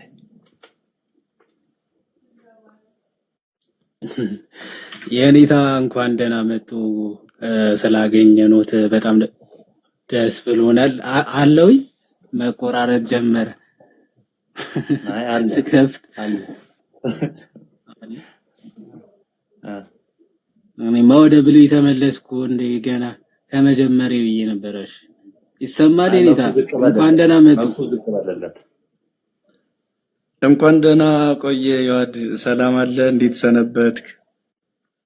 እግዚአብሔር ይመስገን፣ እግዚአብሔር ይመስገን። ቃለ ሕይወት ያሰማልን። በጣም ደስ የሚል መልእክትም ትምህርትም ቁም ነገር ማዘል ነበረ። ጸጋውን ያብዛሉት። ባይዘዌ የኔታ ስሙርን ንግግር አይጠገብም። ዝም ብለህ እየሰማው ብታድር ምናምን አይነት ነገር ራሱ በጣም የሚመስጥ ነውና በተለይ በየመሃል የሚናገሯቸው አንዳንድ ነገሮቻቸው እኔ በጣም ይገርመኛል። ማረሳው ይሄ የሆነ ሰዓት እነ ቀለሜ ዝም ብለው ሳያውቁ ሲቀባጥሩ የሆነ ምላሽ ሰጥተው እብድና ደንቆሮ አያፍሩም ብለው ነበርና እብድና ደንቆሮ አያሉበት ምክንያት ምንድነው? እብድም በቃ ኦልሬዲ ምንድነው ራቆቱ ሆኖ ልብስ ሳይለብስ ራሱ ዝም ብለው በየአደባባዩ ሲሄድ አያፍርም። ከእውቀት ነፃ ደንቆሮ ማለት እውቀት የሌለው እንዲህ ባዶ የሆነ ሰው ሲናገር አያፍርም ማለት ነው። ያው ንጽጽራቸው በጣም የሚገርም ነው። እብድና ደንቆሮ አያፍርም ብለው ስለዚህ የዓለማወቅ ደፋር ያደርጋል የሚለው በሊቃውን ሲገለጽ እንደማለት ነው ባጭሩና አገላለጻቸው ይገርመኛል። አሁን ደግሞ ፐርፌክት አገላለጽ መጻጉዕ ብለዋል። እውነት ለምናገር ዝም ብለው ቤተክርስቲያን ከርሞ ግን የቤተክርስቲያንን ትምህርት የማይቀምስ ማለት ነው። በቃ ደጁ ላይ አይደለ መጻጉዕ የከረሙ 38 ዓመት በሰሌውን መጠመቂያ ደጅ ላይ ቁጭ ብለው ግን መጠመቂያው አንድ ውሃ እንኳን ሳይነካ 38 ዓመት እንደቆየ ሁሉ እዛው ቤተክርስቲያን ደጅ አለን ምናምን እያሉ ትምህርቱ መዳኑ ቅዳሴው ስጋና ደሙ ሳይገባቸው ሳይቀምሱት የወጡን ማለት ነውና የሚገርም አገላለጽ ነው የሚገልጹት። እንደው ጸጋውን ያብዛሉ። አሁን ደግሞ እዚህ መተው በጣም ጥሩ ትምህርቶች እንደሚያስተላልፉ ምናምን ተስፋ አደርጋለሁ። አንድ ነገር አንብቤ አንድ ጥያቄ እኔ ልጠይቅ የመጨረሻ ቲንክ ሌላ ጥያቄ ያለው ከሌለ ግን እኔ አንድ ጥያቄ ጠይቃለሁ። በስዕላት ጉዳይ አሁን የሰጡት በጣም ደስ የሚል ማብራሪያ አለና ሚገን የሚባል የኢስተርን ኦርቶዶክስ አባት አሉና ፓትሮሎጂያ ግራሻ የሚባል ወይም ደግሞ የነገረ አበው ጸጋ የሚል መጽሐፍ አላቸው እና እዛ መጽሐፋቸው ላይ ስለ ስዕላት የተናገሩት አለ። አይኮኖክላስት ከመምጣታቸው በፊት ይሄ ስዕላት የሚቃወሙ አካላት ከመምጣታቸው በፊት የቤተክርስቲያን አባቶች የተናገሩትን ኮት አድርገው የተናገሩትና እሱን ተናግሬ ለእንጨቱ ተፈጥሮ ወይም ደግሞ ለወረቀቱ ተፈጥሯዊ ነገር ግን በእንጨቱ ላይ ለተሰቀለው ለክርስቶስ ነው ይሉና when beams of the cross are joined together I adore the figure because of Christ who was crucified on the cross የእንጨቱ አቋሚና አግዳሚ ሁለቱም ተመሳቅለው ሲመቱ ወይም ደግሞ ሲሰሩ የዛን ጊዜ ያንን ምልክት ምን አደርገዋለሁ? አከብረዋለሁ። በመስቀሉ የተሰቀለውን ክርስቶስን ደግሞ አመልከዋለሁ፣ አከብረዋለሁ አሉ። ተመልከቱ፣ የመስቀሉ ምልክት በተሰራ ጊዜ ይቀጥሉና but if the beams are separated I throw them away and burn them ይላል። ምን ማለት ነው? የመስቀሉ ምልክት ግን ተላቆ ሁለቱም እንጨቶች ለየብቻ ከተነጣጠሉ ግን ክብር ሰጠዋለሁ። ለምን ሰጠዋለሁ? ምክንያቱም ከእንጨቱ ተፈጥሮ ጋር ምንም ግንኙነት የለኝም። ኦኬ፣ ምልክቱ ከሚያስታውሰው ወይም ደግሞ ምልክቱ ከሚያስተላልፈው መልእክት ጋር እንጂ ከምልክቱ ተፈጥሯዊ አሰራር ወይም ደግሞ ከተሰራበት ተፈጥሮ ጋር ምንም አይነት ግንኙነት የለኝም። ስለዚህ ሁለቱም የመስቀል እንጨቶች ተነጣጥለው ግን ባገኛቸው እጥለዋለሁ አቃጥለውም አለው ይላል። ኦኬ ለእንጨት ነው የምትጠቀመው፣ እንጨትነት ምናምን ልትጠቀምበት ይችላል። ክብሩ የሚመጣ ከማን የተነሳ ነው ይላል? ከጌታ ወይም ደግሞ ምልክቱ ከሚያስተላልፈው መልእክት የተነሳ ከክርስቶስ የተነሳ ነው እንጂ ከእንጨቱ ተፈጥሮ ምንም የሚያገናኘው ነገር የለም ብለው ይገልጻሉና የቤተ ክርስቲያናችን አስተምሮ ይሄ ነው። ስዕላትንም መስቀልንም ታቦትንም አታመልክም፣ አምልካም አታውቅም ማለት ነው። ይህን ትምህርታችንን በደንብ ልታውቁት ልትረዱት ያስፈልጋል ካልኩኝ በኋላ ምናልባት የእንታም በዚህ ሐሳብ ላይ ይጨምሩበታል። በመጨረሻ ግን ያው የቲክቶክ ፕላትፎርም እንደሚያውቁት እያንዳንዱ ግለሰብ የየራሱ ስልክ አለው፣ የየራሱ እንትን አለው። ያው ፐርሰናል ፕራይቬት ነገሩ ነው እና ማንም ሰው እንደፈለገ መጥቶ የፈለገውን መናገርም ይችላል ማስተላለፍም ይችላል። ከዚህ አንፃር ፕላትፎርሞችም እንኳን ፕላትፎርም ይቅርና መጽሐፍ ቅዱስም ማንኛውም ነገርም በሚገባ ከተጠቀምንበት ያው የሚጠቅም ነገር እናገኝበታለን፣ ካልተጠቀምንበት ደግሞ የሚጎዳ ነገር ማግኘታችን አይቀርም። ምንድነው እንደውም ዩኒቨርሲቲ ለተጠቀመበት ላይፍ ላልተጠቀመበት ደግሞ ናይፍ ነው ይባል የለ። ዩኒቨርሲቲ በራሱ ላይፍም አይደለም፣ ግን ሰው እንዳጠቃቀሙ ላይፍም ሊሆን ይችላል ናይፍም ሊሆን ይችላል። ወይ ቆርጦ ሊያስቀር ይችላል ወይም ደግሞ ወደፊትም ሊያስቀጥል ይችላል ተብሎ ይነገራል። እሳትም እንደዚያ ተብሎ ይነገርለታልና ይህ ፕላትፎርምም ለተጠቀመበትም እንደዚያው ሊሆን ይችላል፣ ላልተጠቀመበትም እንደዚያውና ይህ ፕላትፎርም የሰው ልጆች ወይም በተለይ ደግሞ ክርስቲያኖች እንዴት ነው መጠቀም ያለባቸው የሚለውን ምክር አዘል ትምህርታዊ ነገር ቢሰጡን ብዬ ጠይቃለሁ። እግዚአብሔር ይስጥልኝ። እሺ ዮሐዲ፣ አሁን አንተ እኒህን አባት የጠቀስከውን በእኛ ቤተክርስቲያንም አኮዘን ሰግድ ለረቅ ወለቀለም ብለው በጣም አብራርተው ደስ በሚል ሁኔታ ራሱን ቃል በቃል ለቀለምና ለወረቀት የምንሰግድ አይደለም በማለት ለባለ ስዕሉ ለሰዓሊው ለእግዚአብሔር እንደምንሰግድ ወይም ደግሞ ለቅዱሱ እንደምንሰግድ ጽፈዋል። የኛም አባቶች በጣም ደስ በሚል ሁኔታ እንጂ ቀለምና ወረቀትንማ እንዴት ብለን መጽሐፍ ቅዱስን እኮ ቅዱስ የምንለው ወረቀቱን ብቻ አይደለም። ተራ ወረቀት ከኔ ማስታወሻ ደብተር የተለየ ሊሆን አይችልም። መጽሐፍ ቅዱስን ቅዱስ ሊያደርገው የሚችለው ያው ከዚህ በፊትም እንዳልነው በውስጡ ያለው ክቡር የእግዚአብሔር ቃልና የእግዚአብሔር ስም ነው። ስለዚህ ቃሉ ከሌለበት ወረቀቱም ተራ ወረቀት ነው። መጽሐፍ ቅዱስ ተራ ወረቀት ሊሆን ይችላል፣ እንደዛም ነው። ቃሉ ግን አከበረው። ይሄ ስዕላትም እንደዚያው ነው። በቃ መጽሐፍ ቅዱስ እኮ የእግዚአብሔር ስዕል በፊደል የተገለጠበት ነው። ቃሉ በፊደል የተገለጠበት ቅዱሳን ወይም ራሱ እግዚአብሔር በፊደል የተገለጠበት ስዕል እያነበብን ነው። ባጭሩ ስዕል ነው የምናነበው።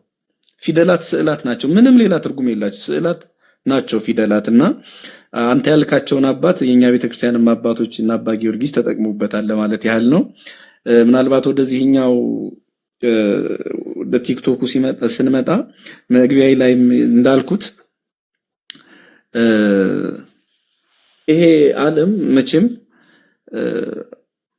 ብዙ የሚያጓጉ ነገሮች አንዳንድ ጊዜ ያው ስልቹ መሆንንም የሚያሳዩ ነገሮች አሉት። እንደምታውቁት ይሄ ማህበራዊ ሚዲያ አንዱ ስልቹ ማህበረሰብ በመፍጠር መቼም ይታማል። ስልቹ ማለት በተለይ ቲክቶክ በቃ ስክሮል ሲያደርጉ መዋል ነው። በጣም አደገኛ ነገርም ነው። ከዚህ በፊት አንድ ሊቅ ምን ሲል ውጭ ያለ ያነበብኳት ድሮ ስልክ ነበረ የሚታሰረው በገመድ፣ ይሄ ባለ ገመዱ ስልክ አለ አይደል? እና ስልክ ነበር እስረኛ ገመድ ያለው። አሁን ሞባይል ከመጣ በኋላ ግን ሰው ታሰረ ስልኩ ነፃ ወጣ ብሏልና ሰው ሁሉ የስልኩ እስረኛ ሆኗል። ከቅርብ ሰው ጋራ ተራርቆ ከሩቅ ሰው ጋራ ነው እንዴት ነህ ምሳ በላ እንዴት ነው ምን እየሰራ ነው እዚህ ያለው ቡና እየጠጣ የማያወራውን ሰው ሩቅ ያለውን ሰው ግን ያወራል። ይሄ አንዱ ተጽዕኗችን ነው እና ስልቹ መሆን ለአንድ ነገር እና ቅድም ያልኩት ይሄ አንዱ ጸሐፊ ያለው ቦሌ ላይ ያለው ገንዳ ቁም ነገር ሲበዛበት የበዛበት ጋዜጣና ቅባት የበዛበት ምግብ ተጥሎ አገኘ የሚለው አንዳንዴ እንደዚህ ቁም ነገር ነክ ነገሮች ላይ ትኩረት የማይሰጥም የሚሰጡ አሉ እና የምናውቀው በጣም ብዙ ህዝብ እንደዛም አለ። ግን ደግሞ ከዚህ በላይ በተለይ ኦርቶዶክሳዊ አማኝ ሆኖ ኦርቶዶክሳዊ የተዋህዶ አማኝ ሆኖ ቁም ነገር ቤት ተከፍቶ ሲያ ያንን መከታተል ያንን መስማት ከቻለ እኔ ይሄንን ማህበራዊ ሚዲያ አሪዮስፋጎስ ብዬ ልጠራው ዝም ብዬ በኔ መረዳት አሪዮስፋጎስ ታውቁታላችሁ። ግሪክ ላይ የግሪክ ፈላስፎች የተቆጣጠሩት እንደዚያ ነው። ግን ደግሞ እነ ጳውሎስ ቀየሩት። በቃ ይቻላል የሚሉ ሌላው ዓለም በራሱ አውድ የሚተገብረውን ነገር ወይም ደግሞ ለሌላ ዓላማ የሚገለገልበትን ነገር ቀይሮ ደግሞ መንፈሳዊ ስራ መስራት ይቻላል ለካ። አሁን አሪዮስፋጎስ ላይ እንግዲህ የተማረኩ ብዙዎች ናቸው። ያ ፍልስፍና ብቻ ሲደመጥበት የነበረው አደባባይ ክርስቶስን የሚያውቁ ቤተክርስቲያንን የተረዱ ሰዎች መጡበት እና ይቻላል መውረስ ማለት ነው። ከተጠቀምንበት አገልግሎቱ ላይ በደንብ ከበረታን ጠቃሚ ማድረግ ይቻላል። ነገር ግን ደግሞ እንዲሁ ዝም ብሎ ቅድም መግቢያ ላይ ያልኩት አለ ያ አንድ ቸርች ለይነ ዝም ብሎ ጭፈራውን የሚያይ ቀልዱን የሚያይ ከሆነ ደግሞ በሌላ መልኩ ጉዳትም ሊያመጣበት ይችላል። እውነት ለመናገር ስልቹ እዚህ ቲክቶክ ላይ የለመደውን አጫጭር ነገር እዚያ ቴሌቪዥን ገብቶ ራሱ ቤቱ ከቻናል ሲያገላብጥ መዋል ዝም ብሎ አንድ ላይ ቁም ነገሩን አለመጨረስ ነገር እንደዚህ አይነት ነገር ይመጣልና ያ እንዳይሆን ቁም ነገር ሲሆን በቁም ነገር ነገሮችን መከታተል መማር በእርግጥ ጥሩ የነቃ ትውልድ እየመጣ እንደሆነ መቼም አይቻለሁ፣ ደጋግሜ ገልጬዋለሁ። ከዚህም በላይ ግን ኦርቶዶክሳዊ ከሆነ በቃ በዚህ ጉዳይ ላይ በርትቶ ጠንክሮ ትምህርቱን መከታተል፣ መወያየት፣ መደማመጥ፣ መከባበር ከሁሉም በላይ ደግሞ ምናልባት መጨረሻ ብዬ ሰውጣ የምናገረው ነገር አለኝ። አንዳንድ ነገሮች አሉና እነዚህ በመደማመጥ በመከባበር በሰላም ቢሆን ደግሞ የበለጠ ብዙ አሳዎች ወደ መረባችን ይመጣሉ። እኔ የገባኝ እሱ ነው። ቲክቶክ ብያቸዋለሁ። በቃ እንደው ፕላትፎርሙ ለኦርቶዶክስ አይደላ ተብሎ እስኪጠላ ድረስ ብዙ ነፍሳት የሚመጡበት መረብ ይሆናል ብዬ ነው የምገምተው። ቅድም እንዳልኩት በቃ እኔ ራሱን ቄጠማ ነው የሚሆንብኝ። ሌላውን ሳየው ለክርክር የሚመጡ ዝግጅታቸውን ሳየው ቅድም እንደተባለው ነጋዲ የምታረጉት ናቲ ዮሐድንም ሰማለው መኩንም ሰምቻለሁ ኢዮብ እነዚህ እንግዲህ ስንቶቻችሁን ጠቅሳለሁ አይቻለሁ የተቆራረጠው እና በጣም ነው የሚደንቀኝ። እና እንደውም የሆነ ወቅት ላይ በቃ አንድ ጋዲሳ መሰለኝ ሲከራከር ያዩት አንዳንዶቹ ደግሞ ስልጡን ተከራካሪዎች አሉ ደስም የሚሉ በሌላ አነጋገር ኦኬ በቃ ይሄ ነው እንዴ ተሳስቻለሁ ሲሉ ስሰማ በቃ ይሄ ማህበራዊ ሚዲያ ተስፋ አለው ማለት ነው እንድል የሚያደርገኝም እንዲህ አይነት ነገሮች ናቸው። እና ለእውነት የሚከራከሩ አሉ። እውነቱ እየገባቸው ሆነ ብለው ለደነዙ ሰዎች ግን ምንም ማድረግ አይቻል። ክርስቶስ ራሱ ቢመጣ ሌላ ሰበብ ይፈጠራል፣ እንደገና ይሰቀላል። ያው ቢመጣ ነው እሺም አይልባል። ለሱ ምንም ማድረግ አይቻልም። ግን ጥቅምም አለበት አጠቃቀማችን ከተስተካከለ፣ ካልሆነ ደግሞ ጉዳትም ሊሆን ይችላል። ጊዜያችንን ብዙ ነገራችንን ሊያባክንብን ይችላል እና በአግባቡ መጠቀም የሚችል ማህበረሰብ ከመጣ ግን እኔ በጣም ጥሩ ይሆናል ብዬ ነው የምገምተው። እሺ እግዚአብሔር ያክብርልን። አለው አይሰማላ ቃሉት በድጋሚ ቃሉት ያሰማል መምህርዬ። አሜን። በእውነት እሺ በእውነት ምንድነው ቅድምም ጀምሬው ነበር። ያው እኛ ገና ታናሾች ነን ልጆች ነን እና እውነት ሳይንቁን እዚህ ድረስ መጥተው ጊዜዎትን ሰውተው ራሱ መሀላችን ተገኝተው ስላስተማሩን በእውነት እግዚአብሔር አምላክ በእድሜ በጤና ይጠብቅልን። እንግዲህ ታናሽ ብንሆንም እንመርቃለን። በእድሜ ትንሽ ስለሆንኩ ነው እኔ ያውቃሉ ደግሞ እርሱ የእድሜውን ነገር ተወውና ቅድም እኮ ህፃናት አፍ ምስጋናን አዘጋጀ ብለን እናልፈዋለን።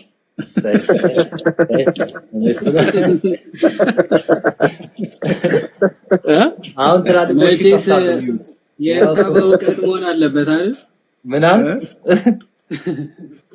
የባህታን ታሪክ በእውቀት ነው መቼስ ከሊቃውንት ቅኔ አይጠፋም። ለዛ ነው ናዝሻ ደስ እንዳይለ ደግሞ ቀጥታ አይወሰድም እንጂ በቅኔ ያልወሰድኩት አንድምታም ይባላል። ጥቅስ ስላለው ቀጥታ እኔ ፈታለሁ ከፕሮ ጋር እየዋልክ እኮ ይሄ ቀጥታ መውሰድ አይ በጣም ደስ ይላልና እንደው 5 ደቂቃ ምናምን ካሉት 5 ደቂቃ ካሉት አንድ ዝማሬ ሰምተን እንሸኞት። ሰዓትም ሰለበሽ ካልሆነ ግን ምንም ችግር የለውም። አይ መቆየት ይችላል።